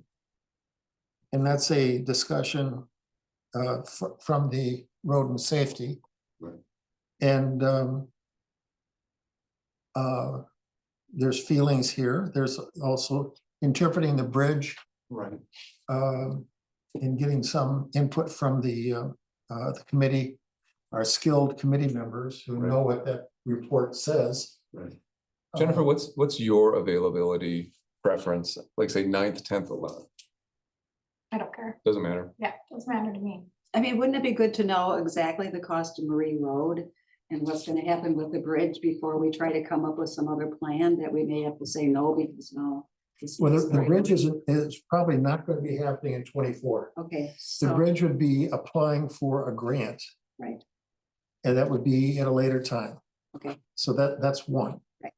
Right. So we've got the immediate work to do. We had the priorities before. And then there's going to be what kind of general budget we should be targeting into the future. Right, and I think one of my preferences on this too is to get a little bit more detail on the estimated costs if possible. I think it looks like everything is sort of $30,000 a mile, but I don't think if that's an average, then I get it. But if we take each road, because we're gonna have to prioritize these, right? And so if we take each road and even map it out and say, okay, here's a trouble spot, it's gonna cost this per whatever the unit of measurement is. Here's a section that's not so bad. Here's the timing for if it's a subdivision and we need to split it in half so that residents can have access. So that kind of detail, and I don't, in trying to interpret your list and the estimated costs and projected priorities, which really are kind of loose at this point. I can't quite get that. I don't know, And you can't quite get. I can't quite get to putting a cost. A more accurate cost rather than. Until you estimate. bid, I know, we're stuck with estimates based on past projects. are you basing it on? And also the experience of the engineers on the committee who are saying, this is what we've been getting. Right. Would you, and not to go off on this too much tonight, but even just mapping it out. It could be a really rough map, like here, red is this condition, green is this. You You have have that already? You have that already. Okay, so then I would be interested to know too, like if the method of repair or just maintenance, or let me put it that way. On those maps, in this quarter mile, what are we doing there? In this 3/4 of a mile, what are we doing there? Is that what the maps show? And if they do, then can we put sort of, can we tweak the estimated cost per section just to see like, oh, we've got 80% of that road needs this, Yeah, 10% needs this, the other 10% needs this. It might be helpful. it might be helpful, but we shouldn't be breaking it down to, if you're gonna be having a mile-long road that needs work and say, well, a quarter mile really needs a bad, Right, because that's gonna be not as cost effective as just doing the whole bloody section. right, And that takes care of the really bad and the not so bad. Yeah. And have that be in a bid. There may be different work done, but it's better to be having as much done right. in one clump as possible. You know what I'm saying, though? It's tough to prioritize it then. Well, You have to schedule it. yeah, it is. So I do have some updated numbers Okay, that we can be applying or having for the meeting. okay, If we had such a meeting that had those numbers, we also need to be coming up with a reality check on how much we should be spending on the work annually. true. When I was talking to the city engineer at Fitchburg, and the offer that they were making was, you let us do the grinding up and overlay on it, which is the median between rebuilding the whole road and doing a seal coat. And it says, we will share the cost with you and we will back bill you for the work. And I thought that was more effective because, as they said, they have a $3 to $4 million annual budget for their roads. Right, And so it made sense that they would be getting a better deal. right. At least, but the other thing is that we have an agreement with them, and this is not something that's gonna happen in 24. They've already said that. Yeah, okay. Let me ask, just so I don't go on and on. Anybody else need more information, more data than what we've seen? To get into this meeting, the Right. joint meeting, and have the committee have the data that we want to see, or that you want to see, and then enough to have a discussion about how to prioritize and how to I think we schedule still out the need road more work. facts, you know, and I That's what I'm asking is one. walk Raven Oaks and I see, and then I walk with my husband and he said, do you know where they're gonna wedge? Where Because they're there's gonna so do what? many places that are gonna need it. And then we had someone else that said, no, don't wedge and seal coat. And the person that also is an engineer said, you shouldn't even do that. You need to repave. So, you know, that's still up in the air and I don't know how we'd afford it. I don't know what's the best way, but I don't think anybody knows before we can really sit down and say, this is what's next. And again, I think it's important for me to always say ahead of this, I live there. I don't want any, I'm not only doing that because I live there, but I walk and they say, oh, look at this. I could go with a shovel and dig all that up. Here's a road that's kind of okay. But then there's some that are so bad that I don't know that anybody could even see it unless they were walking. So that's one of my concerns. And this is just an area that I'm really familiar with. And I'm wondering how many other places that have just been driven that we've looked at Mhm. that clearly. And so this, you know, I mean, it's like we're so close to having a good plan, but I think there's still.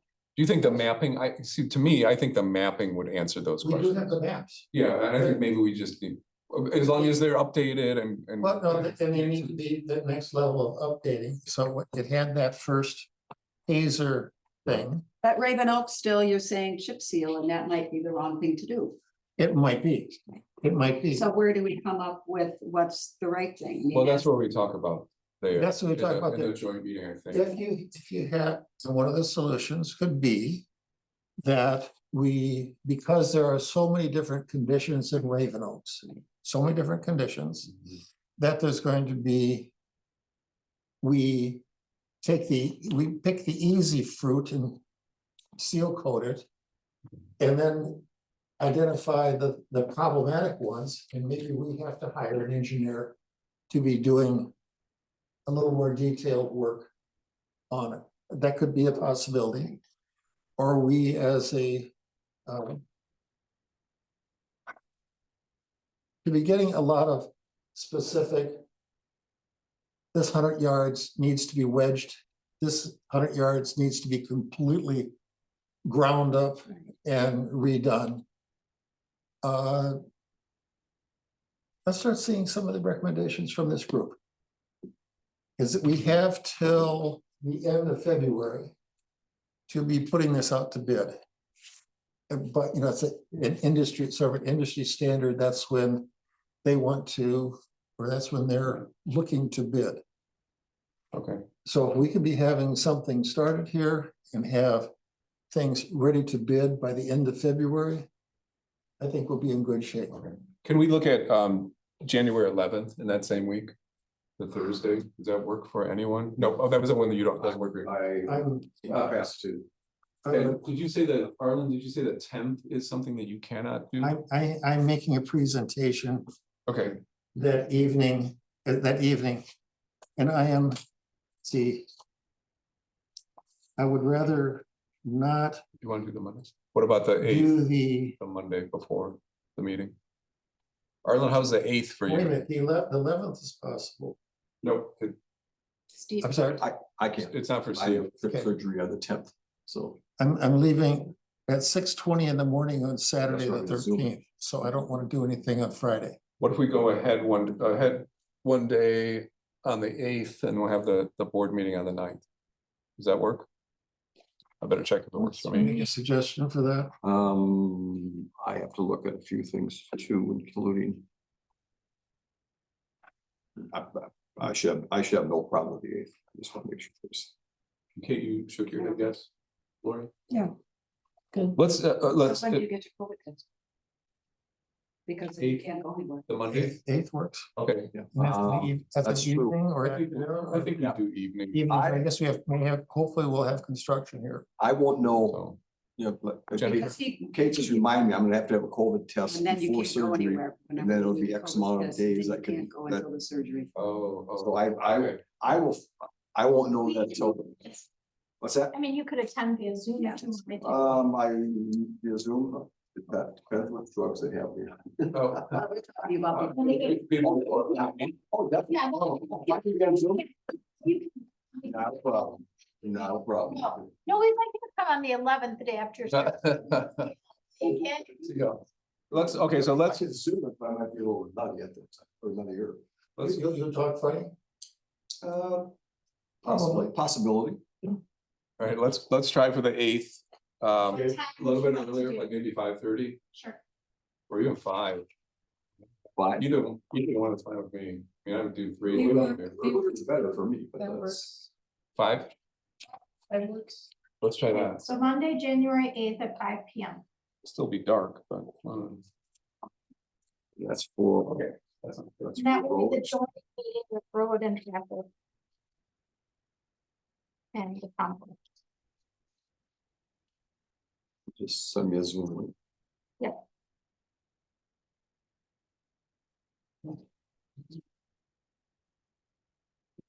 Monday, 8th at 5 o'clock. Yes, please. And you'll have updated everything you can possibly update. Well, everything we can, In a and packet. have some warning. Like say, interpretation of the bridge report. Yeah. And that's, Which did have some conflicts in it. yeah, right. And that's, and not that it's not important, because it is. But if it's not gonna be 2024 anyway, then it's, Well, we You can know, just say, bottom of the let's list. apply. but for the then details. What could be 24 is apply for the grant or wait. Okay. But mainly it's the road. And mainly The it would be the road. road schedule. And then shifting to 14B. I know there was discussion about having some changes to the right of way permit process. B, but I don't think we're there to talk about that now. We're gonna postpone that till January. Would definitely.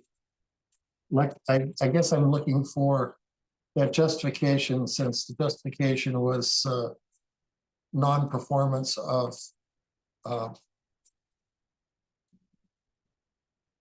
Okay, we'll have to go through this in here because we have problems of non-performance of contractors working in the right of way.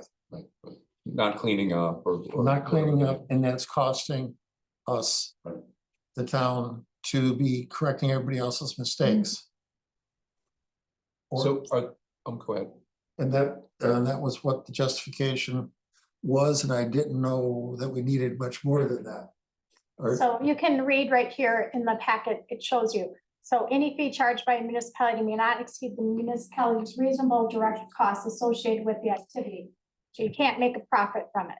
So you can't just say it's reasonable, you have to write down what is that number. And and if you read on, it will say that the Public Service Commission really, enforces that. So okay, so Well, I but understand you then- have a justification, but you need to have an amount of money. So possibly what you would do is you would say something such as, whatever Abel's wages times his benefits or things like that, that would be some kind of justification of an actual dollar amount. So if you're gonna charge them $1,000, you're gonna say, why are we gonna keep it? How much are we gonna charge them? okay, what's a deposit? Well, It's a you're gonna- damage deposit. okay, but if you're gonna keep the deposit, you have to have No, why we're you're not gonna gonna keep keep the it. deposit, we can refund the deposit if they clean up. Okay, I would say whatever you wanna do, put in writing, and then we can Okay. run it by the town's attorney. We will have that more in writing. We have some document that, Yeah, I for- shared, for- oh, okay. Okay, And Abel had, I think Abel shared with us what the policy was in Albany. all right, so we'll, Shared- So we'll pull that up again. okay, so we'll postpone 14B until January. 15, Public Works Report, an update on equipment. And I think, do you want to tackle that one? Do we have, let me get my page numbers are all stuff.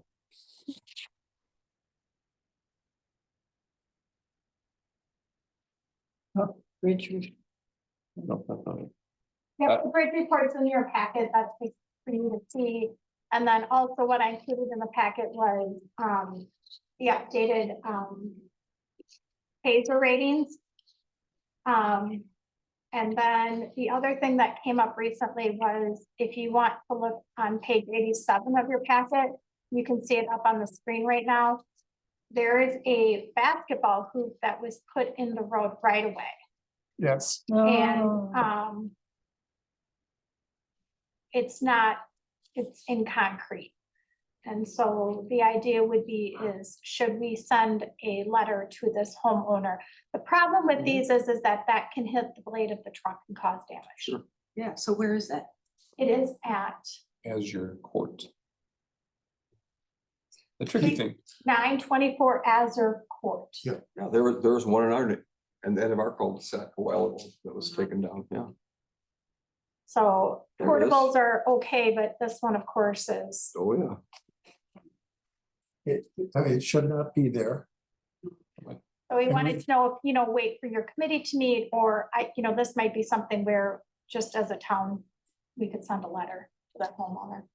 the tricky thing about this to me a little bit, I get it though, but here's the basketball hoop and there's the mailbox. The mailbox is totally cool and allowed. And It's the basketball concrete that's post, sticking up. it's a the I know it's sturdier and it would cause more damage. Yeah. But, Okay, It's it's just not only a- sturdier, but it's also hanging into the right of way. Yeah, right, It's where it can hit the truck, the Yeah. truck can hit it. no. That's sticking out there. No, I'm not saying that we should allow it. I'm just saying I could see where somebody would argue that. They can argue, they certainly, I'd be very surprised if they don't. There was a lot of work going into that. They have it there, so they have it They should have, in their mind a justification.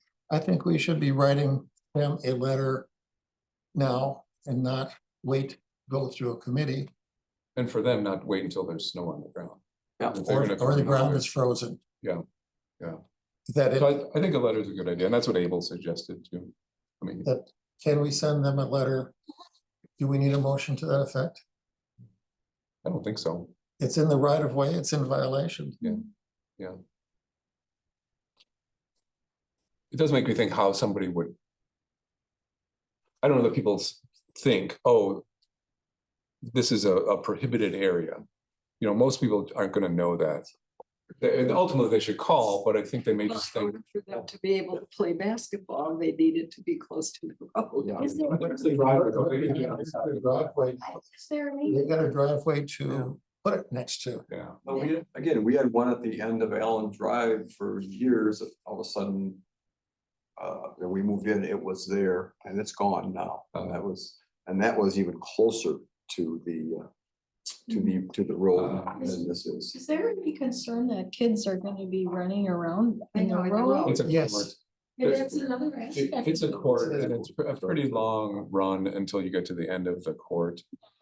So I bet you there's not a lot of traffic, but that does, but But it still, doesn't really matter. But though. I mean, even there's still still- traffic, it's still a road. I mean, like right now, when it's dark at 4:30 and stuff, I'm always worried about hitting people in the dark. Kids are out in the roadway throwing a football around. course they are. They're gonna do that. Oh, I know they are, but I'm So just Jennifer, saying good- that that's. okay, we're sending out a. Someone from you, me, Abel, Oh, the board, the entire board? From the board, Okay, and I, perfect, and I got that, Yeah, okay. perfect. perfect. We're on town board. And we Okay. will, there is, it's hanging in my office. There's a little like, it's just a fact sheet that talks about what you can and can't do in the road right away. So what I probably just do is just reference. Excellent. reference Just give them a that. quick copy there. Yeah. Thank you. Thank you. Okay, back to update on equipment I found able to sing here. So anyway, he says, this is on page whatever, 95. I don't have to read, I guess, to you, but they're waiting on the Ford F-550 and also the case loader. On 15B, there was talk about, we have a couple things actually. There's discussion about, where is that document? There's also an agreement. There it is. So on 99, there's an agreement for joint ownership on the power rake skid steer, the attachment. and- So this is us, Pleasant Springs, Rutland, Dunn, and Dunkirk, 20% shares each. Our share is gonna be 2,300, well, everybody's share is 2,300 and some change. And April is looking for approval of this. Any questions about it, or have you take a motion if there is one? I move we approve the purchase with neighboring towns to purchase and share ownership of the power rake skid steer attachment. And if you're a second, I'll second it. any discussion? All in favor, say aye. Aye. Opposed, no. Motion passes. I think this is a good thing to be going on, that we're sharing Very good. the used equipment. Very good. Let me just mention something to everybody. It's under Public Works, but it's not, it's sort of an update on equipment. Able is looking to pre-order some equipment that wouldn't even hit, it would not hit this year's budget. It would hit 2025, 2024, 2025. And what we said earlier on to Public Works and clerk's office staff was, if you want to buy something, if the budget's available, then you go ahead and do it. You know, we've already carved out that money. Yeah. In this particular case, that doesn't really apply because it wouldn't, we don't know whether the budget would be available in 2024, 2025 for this equipment. But Abel says that in either of those years, we would retain the option to cancel this pre-order. And I wish I had it on me, but I don't. So in general, I don't think we can vote on it, can we? I It's just still put it in equipment. there. And I don't think it would take me a second to find it. Let's put it this way, conceptually. Can staff pre-order something Mhm. that would be delivered in a following budget year Future. in the future? As long as the provision is there that the cancellation can happen at no cost to us. Conceptually, is that okay? What else, what other option do we have? To not pre-order? Right, and if we don't pre-order, then we'll get behind in our updating our equipment.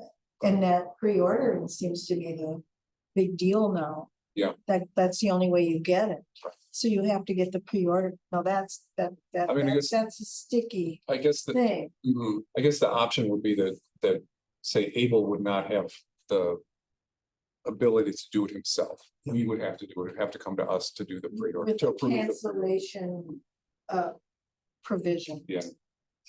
Yeah. Jennifer, is there any legal issue with that for the budget?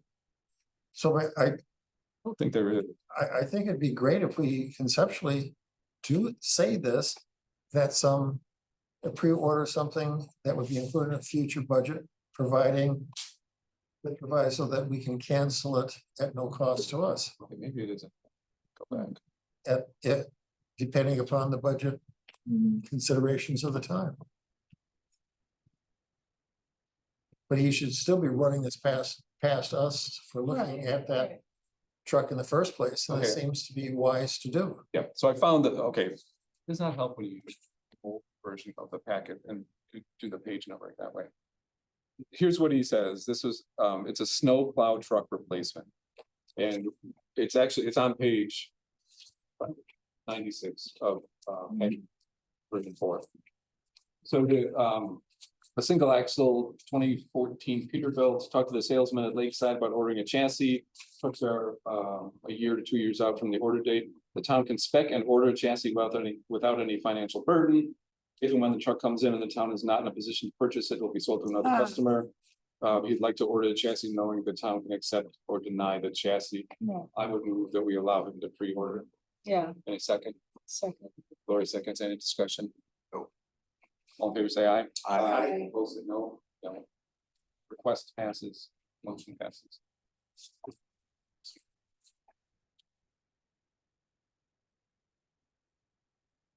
Sounds like they could sell it easier if we don't take it. Because everybody's Oh. waiting, Everyone's waiting. everybody's waiting for those things, somebody else could get it more quickly.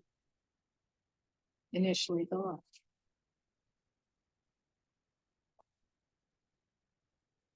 All right, next item is building inspection report.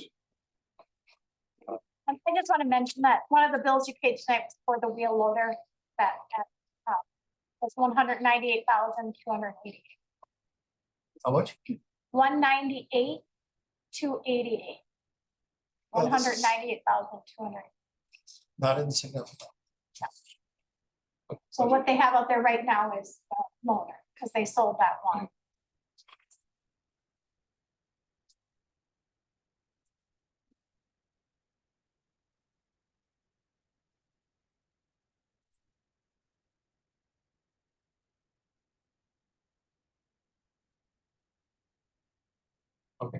So so for item number 16A.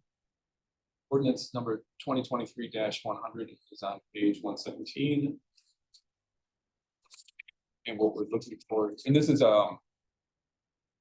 a modification to go from personal dwelling to include commercial buildings. And Jennifer, the source of this draft is from the who is it from? Is it from Safe Bill?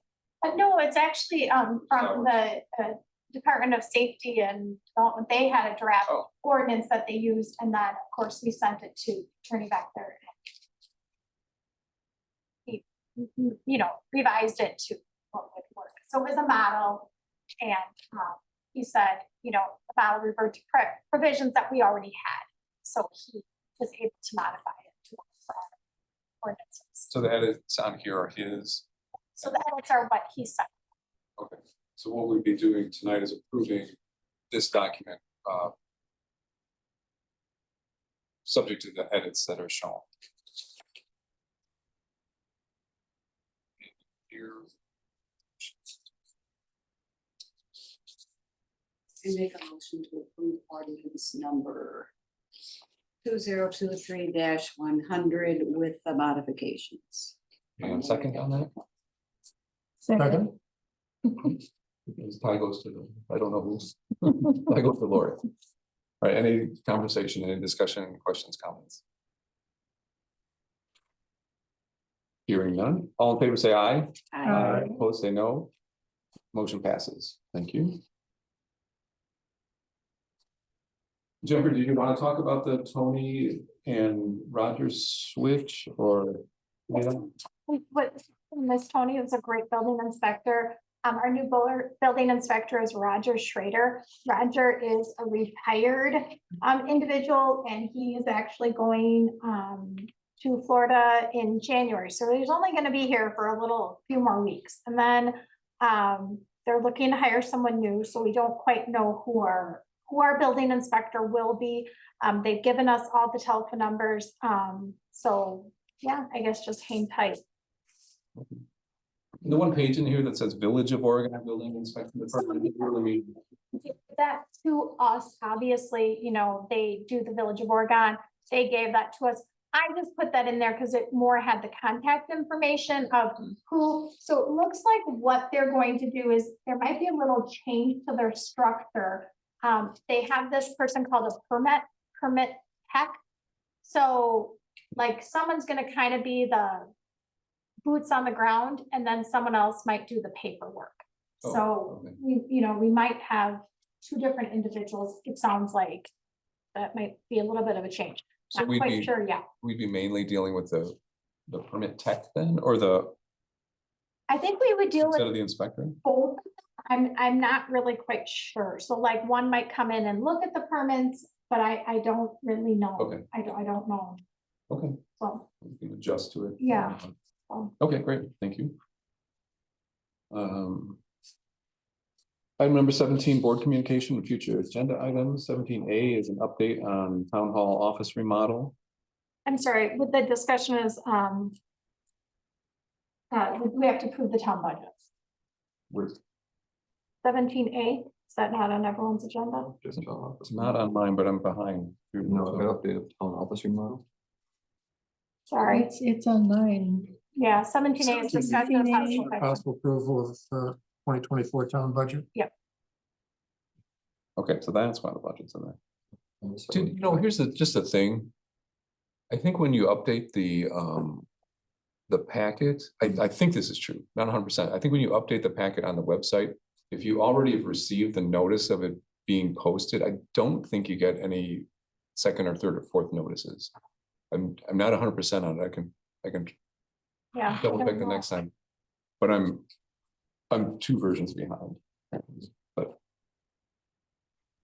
So if you go into the website, can you get it? no, it's correct if I go in. I just don't know to go in. Oh, okay, Like, so I didn't know I should get up to packet version 4 until I was here tonight. okay.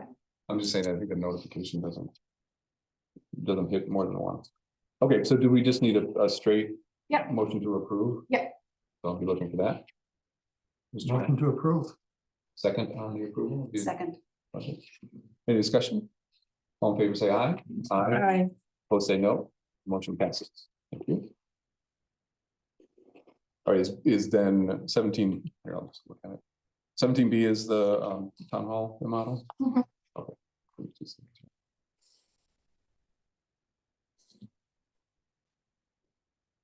And who is that, do you want to chat about, talk about that, or you want to talk about that? I do have a question about the wall. And how that got into the scope of what was approved. Well, I can talk about that only in the sense that, when we met previously, we discussed the wall between Stephanie and I were not going to get moved. Part of the problem happened is that if you would have moved a wall, it was adding just a very insignificant amount of. So it seems that everyone was telling us that it really wasn't worth it. And then we also thought about the wall behind me, the fact that if we were opening this up to the garage, that was a very narrow space for an office for the guys, that potentially the wall back here could get brought up. So we didn't want to move both walls and then all of a sudden get stuck with a really small office back there. So that's how the wall came into effect. With that, we wanted to make sure not to touch that wall, to hinder ourselves if in the future we wanted to move that wall. Okay, so my question was about the back wall. Yeah, that's how it came into. So, It was trading one wall for another. So only moving one wall, leaving one wall, moving one wall. Okay, So it became a wash. okay, is that legit as far as what was approved? Really, my main question is, okay, we approved a plan, Yep. right? It did not include moving that wall, it included moving this one over closer to you and Stephanie. Is that okay for us to do without approving what's essentially a different plan? Unless that's within the scope of, variation. It's within the scope of variation. Ed's pulling it up. It has been discussed with the state building inspector. Right. I'm not objecting to that, Yeah. I'm questioning because I just don't know whether what we approved would prevent touching this wall back here. In my opinion, which is gonna differ from Arlen's, in my opinion, moving the wall would be moving it to make space for the guy's office. And I don't think the guy's office was part of this scope. It was part of this scope, It's part of the scope. It was just, and that would be what I didn't think it was. it was there. We're just making it more usable. But it's, Do you What want, do you do you mean? want to approve the modification? I don't know if we. I don't know. if we can do that. It's a minor modification. It Okay. does not affect building code, Right, but doesn't affect cost. what I'm getting at is not so much like my opinion on what that wall moving is, it's not up to me. It's whether somebody from the outside would look at it and say, oh, that was approved by the plan that was actually approved. Or was it not?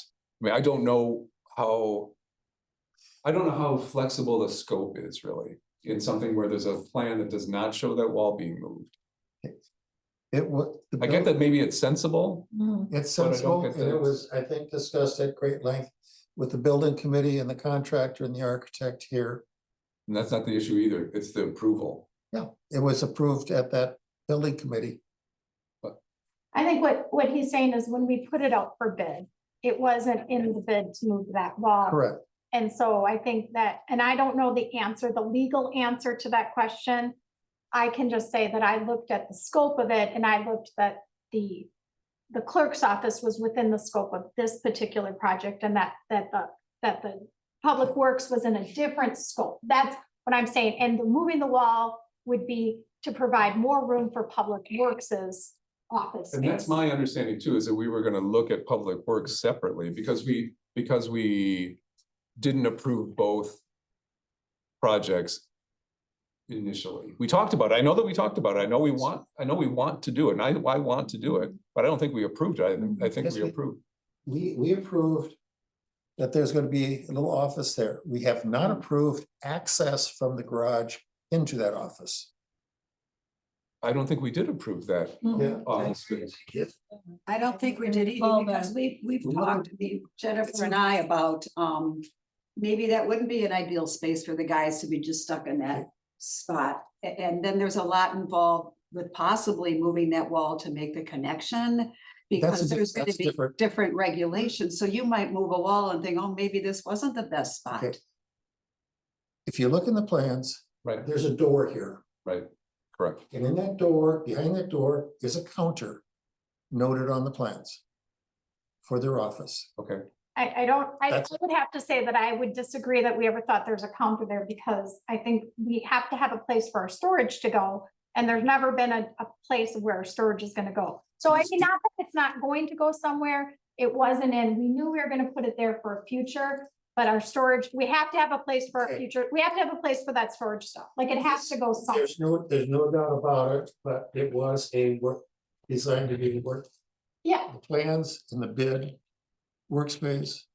The contractor was here, contractor said, we will trade this at no cost, there's no financial impact and no change of the contract. right, and that's not So my, not that's these- not my objection either. Yeah. My objection is what did we approve? And I don't think we approved the public works space. I think we approved I the disagree. clerks. Okay, so we can, Hmm. if that's your understanding, what's your solution? What's the But issue? I think. What are you asking me, solution or issue? Solution is you do the clerk's office project first, and then the public works. We still need to talk all the way through the public works project and approve that. on its own. I The don't only think thing we, that's left to approve in there is the access from the garage into the space. We don't even know if that's possible. Because there's gonna be real restrictions in entrance from the garage, which has cars with engineers and gasoline, and then here is the Yes. office. There's so much more involved, and then, you know, There's all one door. along, I know with talking with Carl, we want it to be what worked best for Jennifer and Stephanie.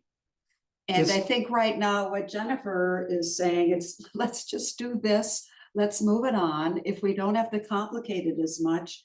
And then the possibility now that maybe her office would be a little bit bigger rather than exactly the same size as Stephanie's. And then it could work really well for her also. Yeah. So I feel like we're rushing something that we did not approve anything for the public works. This was just for the remodel. Okay, this is getting a little bit out of hand here. Did we approve a door here? I believe we did. We approved the door here. You look on the plans, there was a desk called out there. Period. As far as the bids go, that was going to be in there.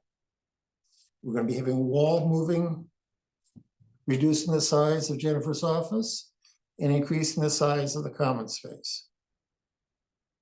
Building committee, so we still have a public works office, period. As far as a big complication for getting to the garage, it's a 1 3-hour door and frame. Not a big deal. I'm going to just stop And for a that- second, though, because I'm the one who suggested moving the wall. So, I mean, the office was going to be there whether or not you're going to move the wall or not.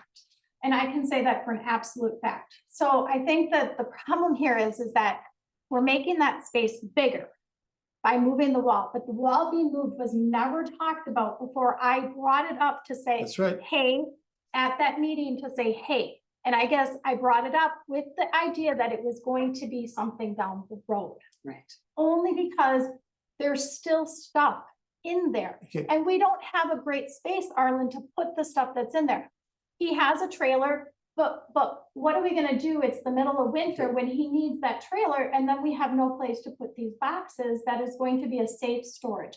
So this is a great idea. It's just not all the way thought out. And I have concern being someone that's gonna have to be the record keeper of this stuff that's in there right now. If you, okay, then just right now, instead of looking for that storage unit that we talked about at the building committee meeting,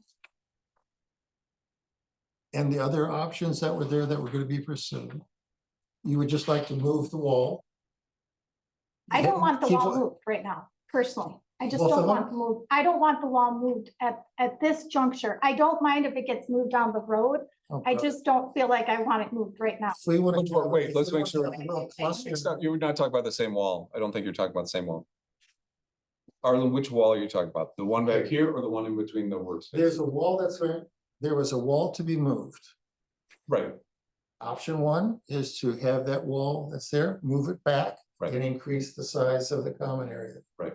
Option two is leave the wall where it's at and take this wall and move it that way. So we're trading one wall for another. option 3 is to leave it where it is, which I think Pardon? is option 1 and the only option is to leave it where it is what, where I think when Dan Hefty was out here. And after they measured, they determined that moving it didn't really, It was, Provided you- it only made a 1.5 difference. and so. Because you- but- It was what? No. So here's,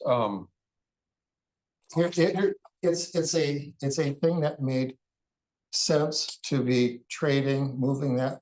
He's got in his budget, moving the wall. that's not the issue though. Arlen. That is an issue. No, it's not the issue. The issue is that wasn't approved. Okay, Here's what, at the meeting of, then let's end of let's bring it up and let's prove it. we can't, let me just say though, at the meeting, I think it was the end of November, 28th, 29th, something, Dan Hefty was here, the interior design woman was here. Jennifer, Stephanie, me, I thought that was the kickoff meeting. And everybody had measured up, redid their measurements. They were ready to move ahead with ordering and doing whatever they needed to do. Then in this last meeting, all of a sudden, we're talking about this back wall here, when that to me, that is not part of the project. It's part of the public works project once we get around to it and really firm up what we want to do back there. I don't see this as part of the project, part of the clerk's office project. And whether or not this wall moves or not, that's irrelevant to what we're talking about with this wall. So I think we can vote on it to reaffirm the plan, I suppose, that we approved. Whatever. We already approved, we want to reaffirm that. But now, is Well, it but- true that the measurements were wrong and that's the other reason that they can't move the original wall? Sakes, that is, Were the measurements wrong? I know things were remeasured. Right. I don't know. Well, we got feedback that we got from the contractors is the wall as the plans that were that the wall was gonna be in the middle of my window. And I said, I definitely do not want the wall in the middle of the window. That was not going to work for me. So that's why we Yeah. were and it remeasuring. was gonna be moved to the edge of the window. And so it's still moved to the edge of the window, give a little more space to the central. That's what we approved. And then we had the subsequent building committee to trade, make a minor adjustment. Ugh, this is a minor adjustment and trading one wall for another. But it's not so much the major versus minor. It's the approved versus not approved. Okay, it's the fact that there's a- then let's get what was approved. I believe what was approved and then remeasured after the remeasurement is what came out of the late November meeting of Dan Hefty, and I forget the woman's name, I'm sorry. But I believe that was where the measurements ended up. Okay. We also had some discussion on the bulletproof window and getting the dimensions, and we had It's somewhere in here. authorized at that we having a slightly smaller bulletproof window, a little less glass. You shift that over a little bit. Oh, this is Yeah, what right I, right there is, that's the grade. this is the remove the existing wall, which was this one That's still, with the arrow. And then, that existing wall is not going to be removed. right, That had been removed from the bidding. so I don't think. I'm not really.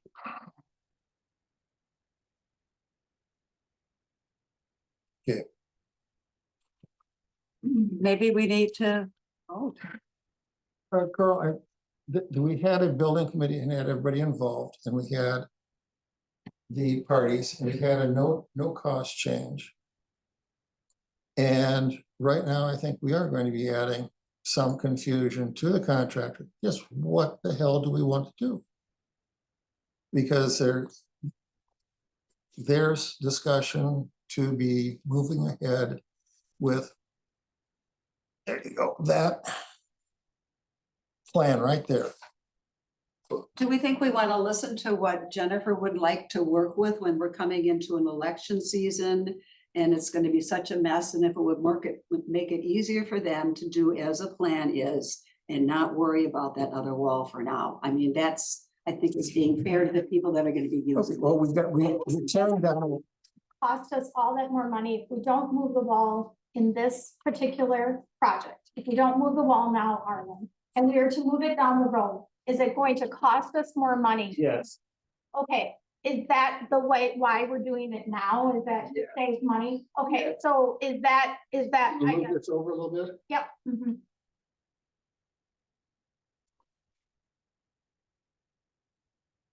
Oh, okay. Let me see. This is the wall. Oh, where are we at? Okay.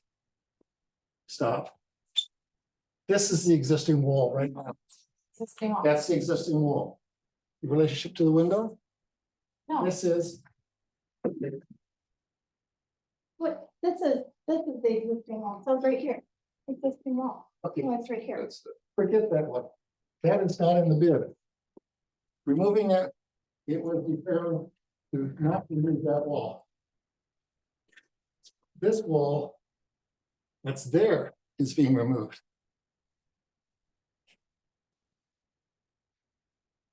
Here, So five is Jennifer's space, right? The this low five. little 5 is the counters. This right here is Jennifer's space.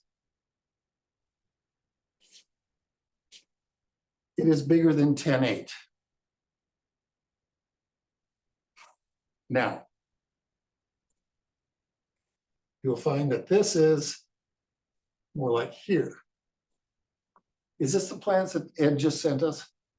This is old, this is from September. No, September 28th. the plans that Ed just Okay. sent you are on your desk, or on your, or a stable piece of paper on your, Okay. they just came in, I mean, I can't get them, I can only do so much when they come in at 3:30. They're stable here with the email. Oh, Is that on page what? no, no. They're here, on just like a separate piece of paper. There's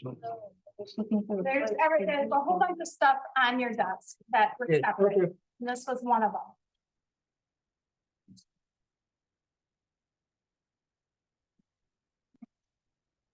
I couldn't find the place. Okay, there you have. Oh, Okay, there you see.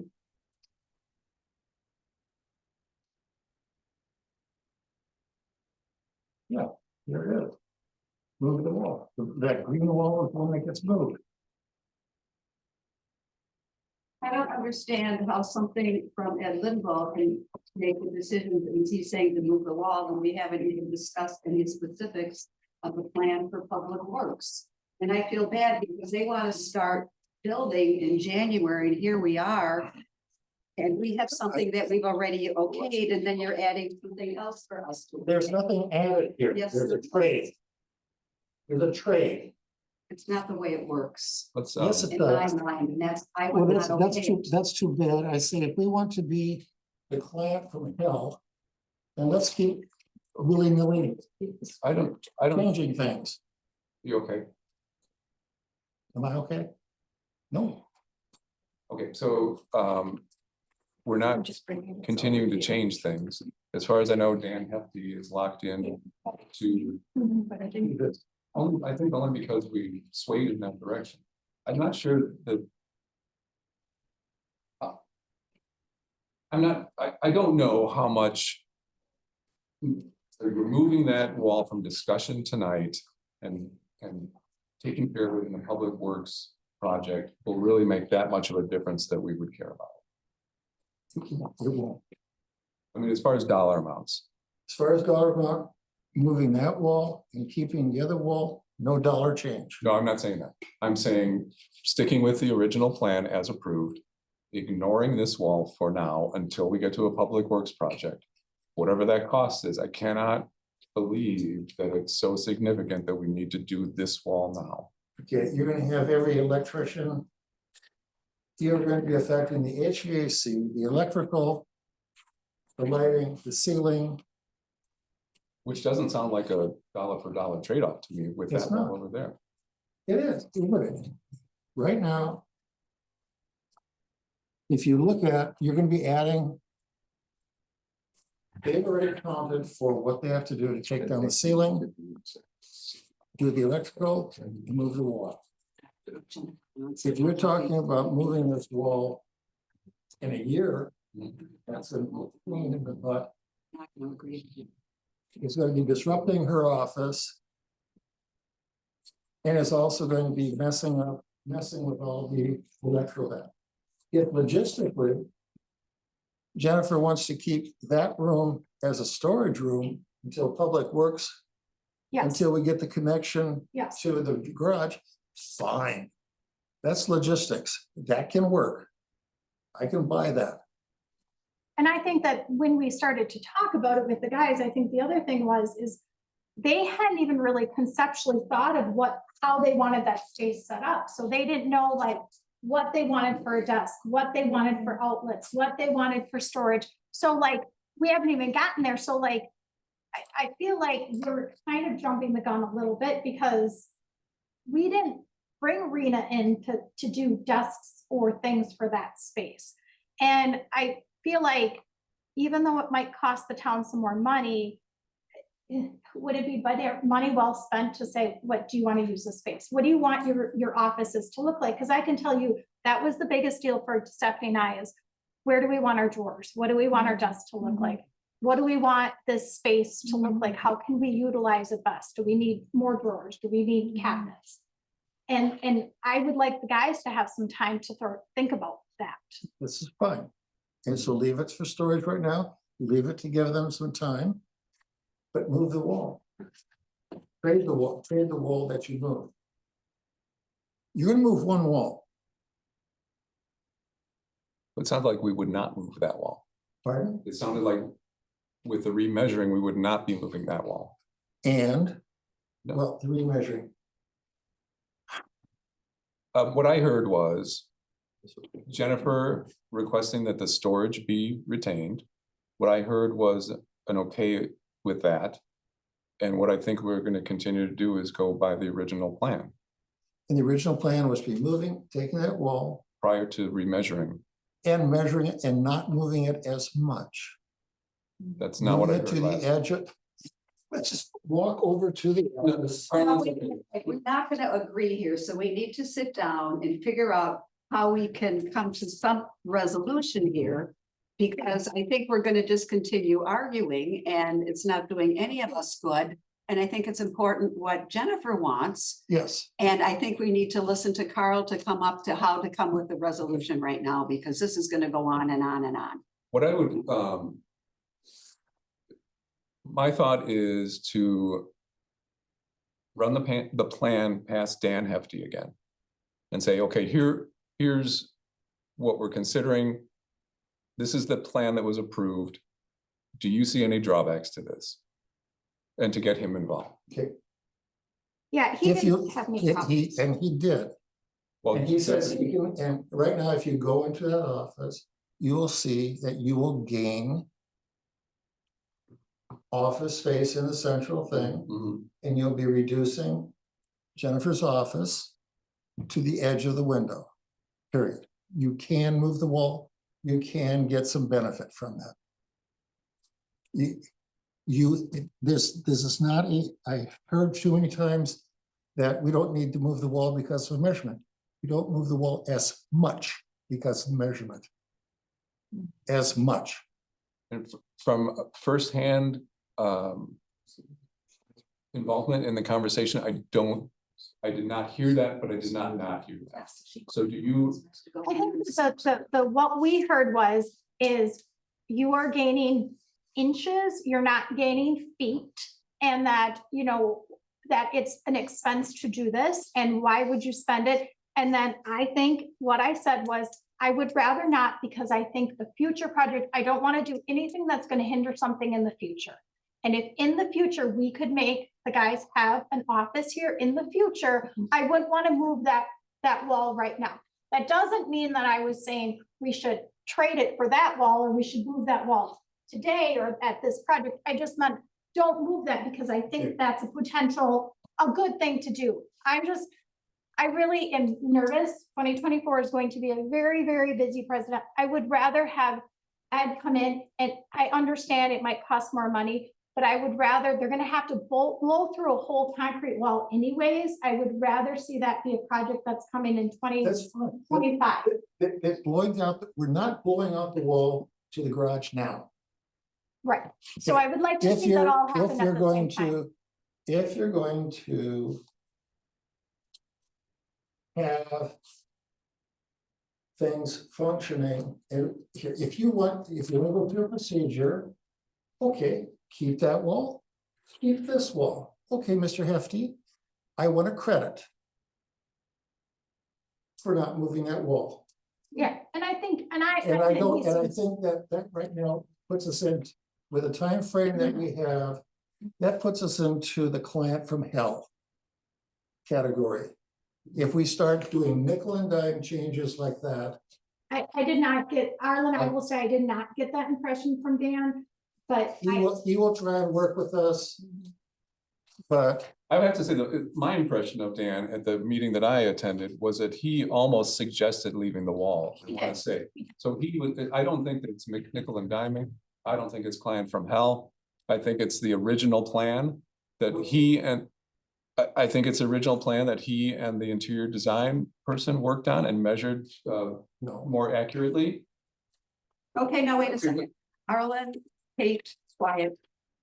We haven't heard from you, Lori, or Steve. Tell us what you think. Well, what I'm gonna say, I have a person who has absolutely no capacity to visualize anything. Looking at plans, etc., is like a mystery to me, right? I'm a words person, so I really don't have anything to offer. I wish I did, and I don't remember either of these discussions. It sounds like we're not even agreeing on what we agreed on. And so I'm not able to help out with that. So that's all I have to say. But I think you'd agree that we'd like to listen to what Jennifer would like to Right, make it the easiest for and I her do right have now. another thought from, again, it's just been my own experience. I think what we're trying to do is really difficult. And I mean, because you don't, whenever I've moved to a new home, I always think it's gonna be perfect, and then I start to actually use it, and I go, why did we ever think this was a good idea, blah, blah, blah. And I think Jennifer's trying to guess too. I mean, she's doing her best, but Jennifer, Stephanie, this is what we'd like, this is what we like, but it's risky, because you're still kind of taking a gamble that, am I gonna really like that new filing system? So I think that's partly why everybody's really nervous and uncomfortable. And I do think, again, we did build a house and we stayed married and we did that. But we had some things where we went, oh my God, we had to change in the middle of, and we made some changes that we didn't visualize what it would look like until we started cutting the opening for the front windows. And we just, oh no, and we changed it. So I guess we were clients from hell. Maybe all clients are clients from hell. I don't know, but I'm just listening, and as I said, I'm really not helpful here. did you have the time to do it? Did it affect your life that the change, you I had the wasn't- change? I wasn't under threat of having to run a 2024 election. So I had the time for the changes to take place, and I'm glad you allowed, yeah. And that would be, and that's wonderful that you had the wonderful trifecta of time to be able to do that. To change it. To be able to change it, and then, No, I'm and there may have been a. Steve, any comments? Yeah, I'm kind of confused. I'm hearing all of a sudden I'm hearing more changes coming up to something I thought was what Jennifer had said. I will not agree to anything that's gonna take 4 inches away from Jennifer's space. They need more space, not less space. I don't know what the timeline is for, okay, you can take the wall up, move the wall, and we'll think about doing something later on. Is later on the next budget cycle? Is it 10 years down the line? I don't know what costs are. It's what one says there's no cost, other says no cost. I'm very confused. I would just keep it as, I say just keep it as is. I mean, we're coming up real quickly to having this project started. And I think right now making these changes is, I don't know how it couldn't be more of a delay coming up. Okay. And I told her, hold on, stop. I'm not here for a rebuttal. I'm just gonna give my thoughts. Okay. With the election coming up, with all that, I think we just keep it as it is.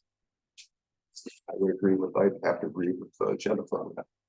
So that's The as is that the wall gets moved about a foot into Jennifer's office. We get a little more space into the central office, and then this wall doesn't move. Is Is that? That's what the plan is. That's what the approved plan is. Right, and I'm sure you could agree that not moving a wall 6 inches or whatever that is reasonable and within scope, Not This moving is the not- back, not moving the back wall. and not moving the back wall. Because Okay, it's not, let's move the other one, which is part of no, the that's project. not what I'm saying. What are you saying? I just said what I'm saying. So the original plan, yes, called for the wall to move. When it was remeasured, there was not as much benefit to move the wall. It was only inches. And the advice of Dan Hefty was to just leave it. Why move it if it's going to give you that much space? Nobody, Come on.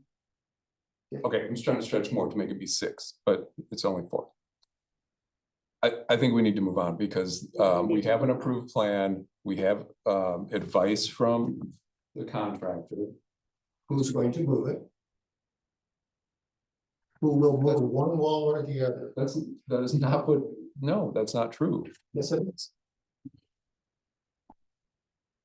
Our agreement with him during that first meeting at the end of November was to go by to take his advice to leave the wall where it is, this wall here. Yeah, I don't think it's meeting, Harlan, so I think it's different. It's difficult because we're having 2 different meetings. In the meeting that we were at with Rena, Dan, and Carl, me and Stephanie, you were not at that meeting. That was the meeting that Dan said, do not move the wall. Rena said, do not move the wall. Right. So we were all there when they were telling us. We had nothing to be. And then I think in that process, I said, you know what, it really would make more sense. There's a little bump out. It would make more sense to move that wall. So I said, as a future project, that's why I don't think you should hinder yourself. I'm probably not going to be here in the future, so everyone can do whatever they want, but Right. It would be my advice in the future to move that wall potentially to give you more space. As part of the public works project, Yeah. if that Yeah. becomes. Yeah. a part of it. Yeah. I'm not sure I don't understand your objection to this, really. There's not that much benefit to moving that wall now. There can't be. It is. Okay. You just described all sorts of electrical changes and whatever else is going on in If that you wall. want to, if you want to move that wall later, that's gonna be a more, this is the time to do it. Well, maybe we won't move the wall later. Maybe Yeah. we'll have another plan when we I think- get into this. Maybe somebody else will say, no, let's do this. We don't even know that. I see this going nowhere. Right. This is the perfect time for this sheet that was passed around before we came here. It's time to call the question because this has gone around and around and around and it's coming back to the same point. Right. Right, I think we've got an approved plan, we have advice from the contractor who'll be doing the work. I think we move forward with that, I think we also move forward with a full plan for the public works. I don't think we need a vote on that. All right. 17B, board communication, update on the visioning plan. So we met a couple weeks ago with some folks from UW Extension. And we're gonna work with them. It's just their business card. We're gonna work with them on developing a survey for the residents. We want to get together. They recommended a small committee of maybe 3 to 7 members. We'll want to figure out how to make that as diverse as possible in a not so diverse community. So, people from farm families, people who live in row homes, people who live on subdivisions, people of different ages. But the trick is we only, as they suggest, is maybe 3 to 7 people. So sometime over the course of the next month, we'll want to try to put that together, and then we're going to have an initial sort of kickoff meeting with, I don't know if it's going to be all of them.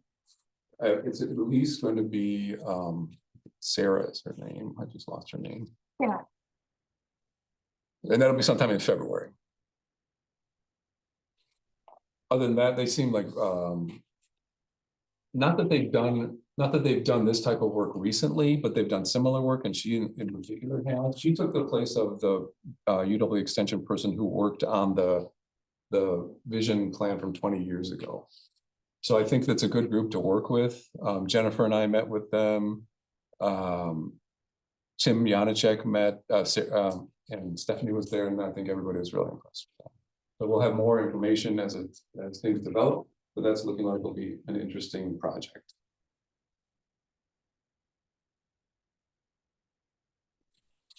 17C is, 17C was about the questions I asked you about meeting times and structure and changes. I'll just give you sort of the highlights. There was generally pretty strong opinion in trying to keep it at 2 hours, keep it at 1 meeting per month. Start times there wasn't so much agreement on that, although there was concern about if we went too early in the day that some residents couldn't make it. There's some concern about having it later in the day where it really zaps dinner time, things like that. So I think we're probably set at about somewhere between 5:30 and 6 or even 6:30, I suppose. But other than that, it was I think about the same, other than trying to keep things without rushing through discussions, trying to keep things just moving along. So that's what I got from that. I did not put together a chart because I didn't really ask everybody whether you wanted your answers shown on a document. So I'll just sort of leave it at that. And if you have questions, you can ask me. That one. Any questions on that, or even the vision committee? No. And number 18, clerk's report. So I need an approval for everyone. Well, first of all, I will just say that, we have a really good group of poll workers, and I was very blessed to have so many on our list, and I just need, I need for you guys to please approve a resolution approving the election inspectors for 2025. Linda Hanson, not Johnson. Oh, jeez. Okay, well, there's gonna be a change to our list, our little resolution. Thank you, Kate. We have 3 that will be coming from, the parties. So, and there's certain rules that come along. Sometimes when we ask them, they actually have signed something, but didn't really know the commitment. It's a little weird, and I'm just gonna make this sort of a statement so that it's never confusing. So in the past, people would think you have to live in the town of Oregon to be a poll worker. You do not have to live in the town of Oregon to be a poll worker. You can live anywhere in Dane County and be a poll worker in the town of Oregon. So if you came to the polls and you were like, I know that person lives in the city of Madison, that is okay. And we are required, if they come to us from a list, such as the Republican and Democratic list, that we have to use them as poll workers. They cannot be our chief inspectors, but we have to use them as poll workers. So I want to make that just super abundantly clear, because I think there are people that would get kind of upset, but that's the law. So. I guess that was my question. Could be Yeah. my question. Thank you. Yeah, and actually, because one of these party nominated candidates is not a town of Oregon resident. And I quite frankly said, are you sure they were choosing the town versus the village? And you may want to follow up with them, because there's definitely not as many opportunities for spaces or times.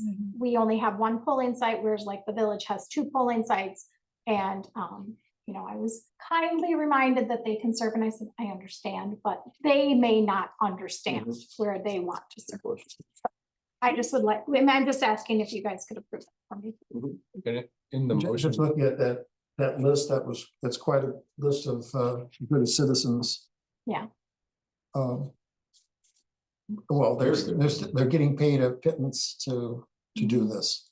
Well, Hats off to them. Yeah, and 2 of our board members are kind enough to do it as well. So we are very thankful for. and if, when someone makes a motion for this, just mention the spelling correction on Lynn Johansson. What? Lynn Johansson's name is misspelled instead of Johnson. Oh, it's Johnson, just Johansson. Best garden center ever. So be looking for a motion to. I make a motion to approve the resolution for appointing the election officials for 2024, 2025, and the list below, changing the name from Lynn Johnson to Lynn Johansson. Second. Any discussion? Hearing none, all in favor, say aye. Aye. Aye. Opposed, say no. And the motion passes. Thank you. And then I just wanted to give everyone the election dates and some election information. So the spring primary would be February 20th. And then the spring election will be April 2nd. August 13th is our partisan, and then of course the presidential is November 5th. I have given Lori and Arlen all their nomination papers. And I think so far I have not had anyone else pick any up, but the information's out online, Mhm. been on our website for a while. So if anyone has anything more. The due date for those is January 2nd. So typically how this works is we're here, we collect them, so you guys are welcome to drop them off at any time, but they, by January 2nd, then I check all the names and we make sure everyone's good. And then I will just send out, to the board members, who's running. And if we would, for some reason, need to have a primary, which I don't anticipate. So that would be, having more than, 6 people. No, Four. more than 4 people. Yeah, more than 4 people. Why? There's 2 spots. Okay, yep, more than 4 people that would turn in papers. They need to have 20 signatures on their nomination papers. And then there's just a booklet in here. I included a lot of stuff in the packet. That's probably a waste of paper, but that was at the time seemed appropriate. Any questions about election dates or nomination papers? Nope. Okay. And then the, Oh, I do have one question. Yeah. At some point we should, I guess it's my mistake. We should discuss numbering the seats. yeah. And you could do that at the annual meeting. So the Is that annual the meeting annual? in April will happen and we could talk about that. That would be a motion that you guys could make there. Okay. So numbering the seats, if you guys don't know what Carl's referring to, is like the supervisor seats would all be like 1, 2, 3, 4. So that when you would go up, instead of right now, it's kind of a pool. So like Arlen, for lack of a better, I'm gonna say Arlen and Lori are like put in a pool and they're running against everyone else that's in that pool. Whereas you could say, no, I'm gonna run for seat 3 and I'm gonna run for seat 4. And then the other candidates would say, am I gonna run it, in this seat or I'm gonna run in that seat. They're not based on geographic location or anything like that. They would just be. When, what do we need to, what do we need to do to incorporate that? And also, why do we need to do that? You would need to do it at an elector meeting, so that would be like an annual meeting. And why you would want to do it, you don't have to do it. I think it would just be that, so you say you didn't want to run against Lori, like that would be, Yeah. you didn't want to. It would allow you then to say, I'm running for 3 and she's running for 4. Okay, so it's a political decision. I mean, it would be, I think as a candidate, oftentimes you're gonna look at what's open, okay, I. Or disagree with this person, I'm gonna oppose this particular person, I think that's just. So it's a political That's the most, I yeah, think That's why they have political. it gives the voters more options, I guess. say it's confusing sometimes on a ballot, and maybe Lori and Kate, you could say, like, when you look at a ballot, do you see all those names and sort of like think like, I'm supposed to pick 2?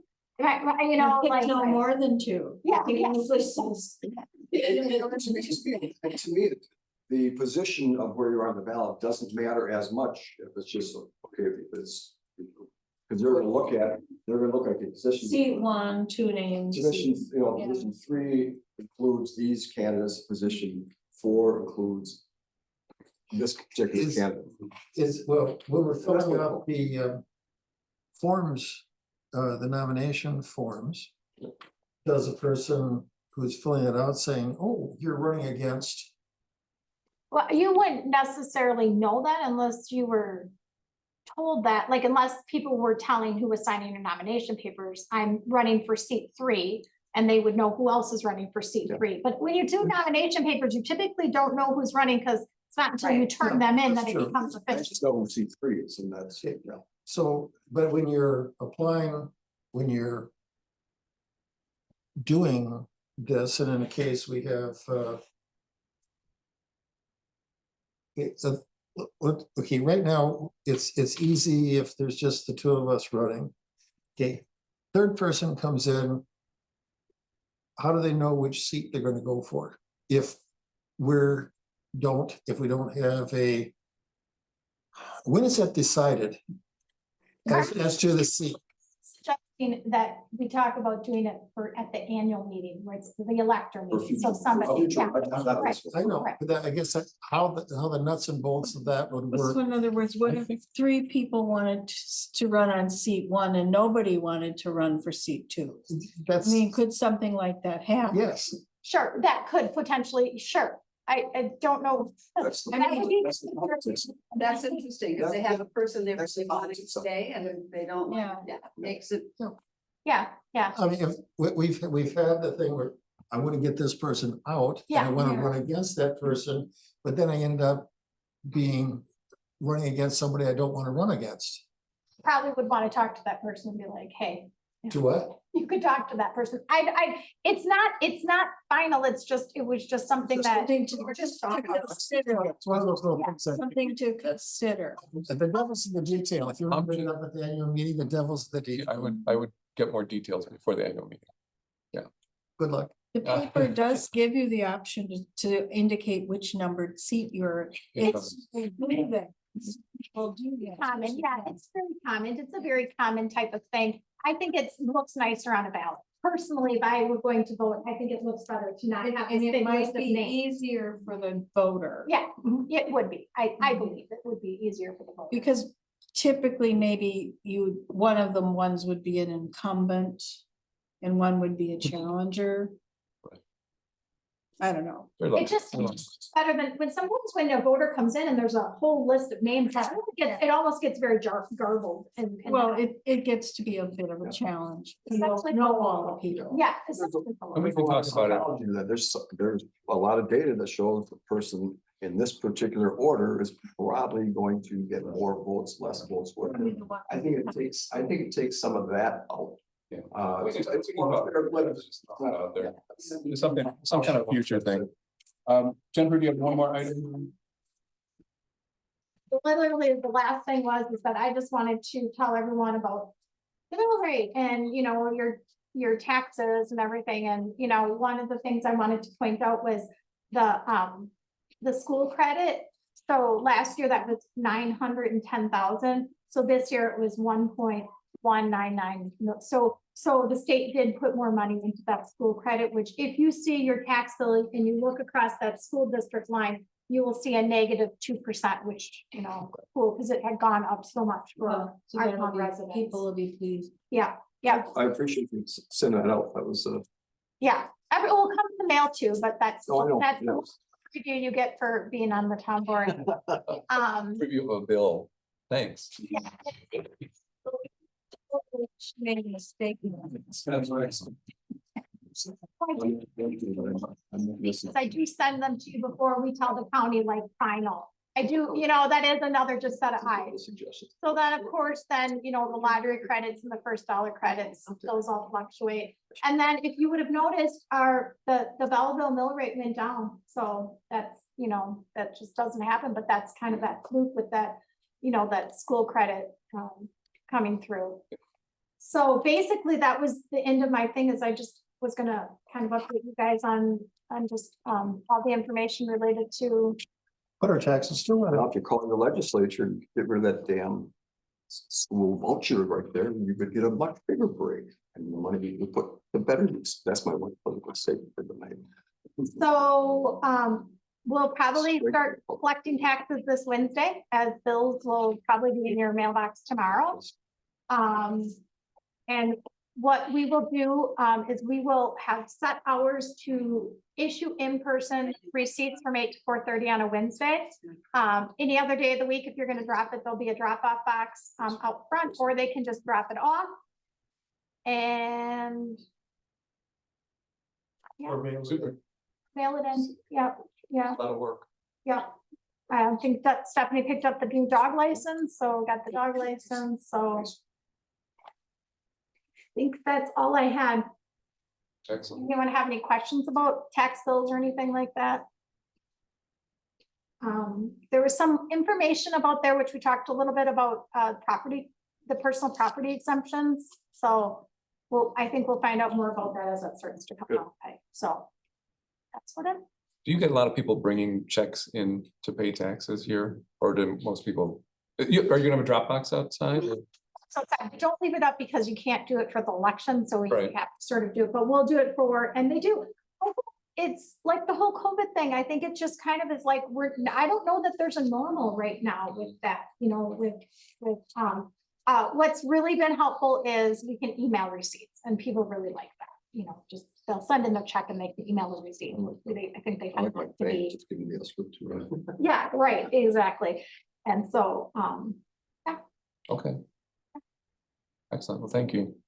All right, any other questions or comments? You know, if we had started at 6, we'd only barely be over 2 hours now. So it's early. You can't calculate I can't do it that way. What? This works. That works. All right, without objection, we are adjourned. Thank you.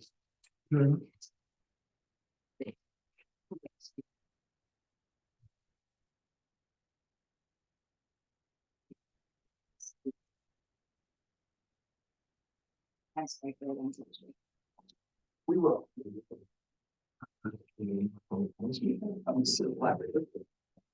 So that's just a. There's a little thin 5 mile ride up. Whatever.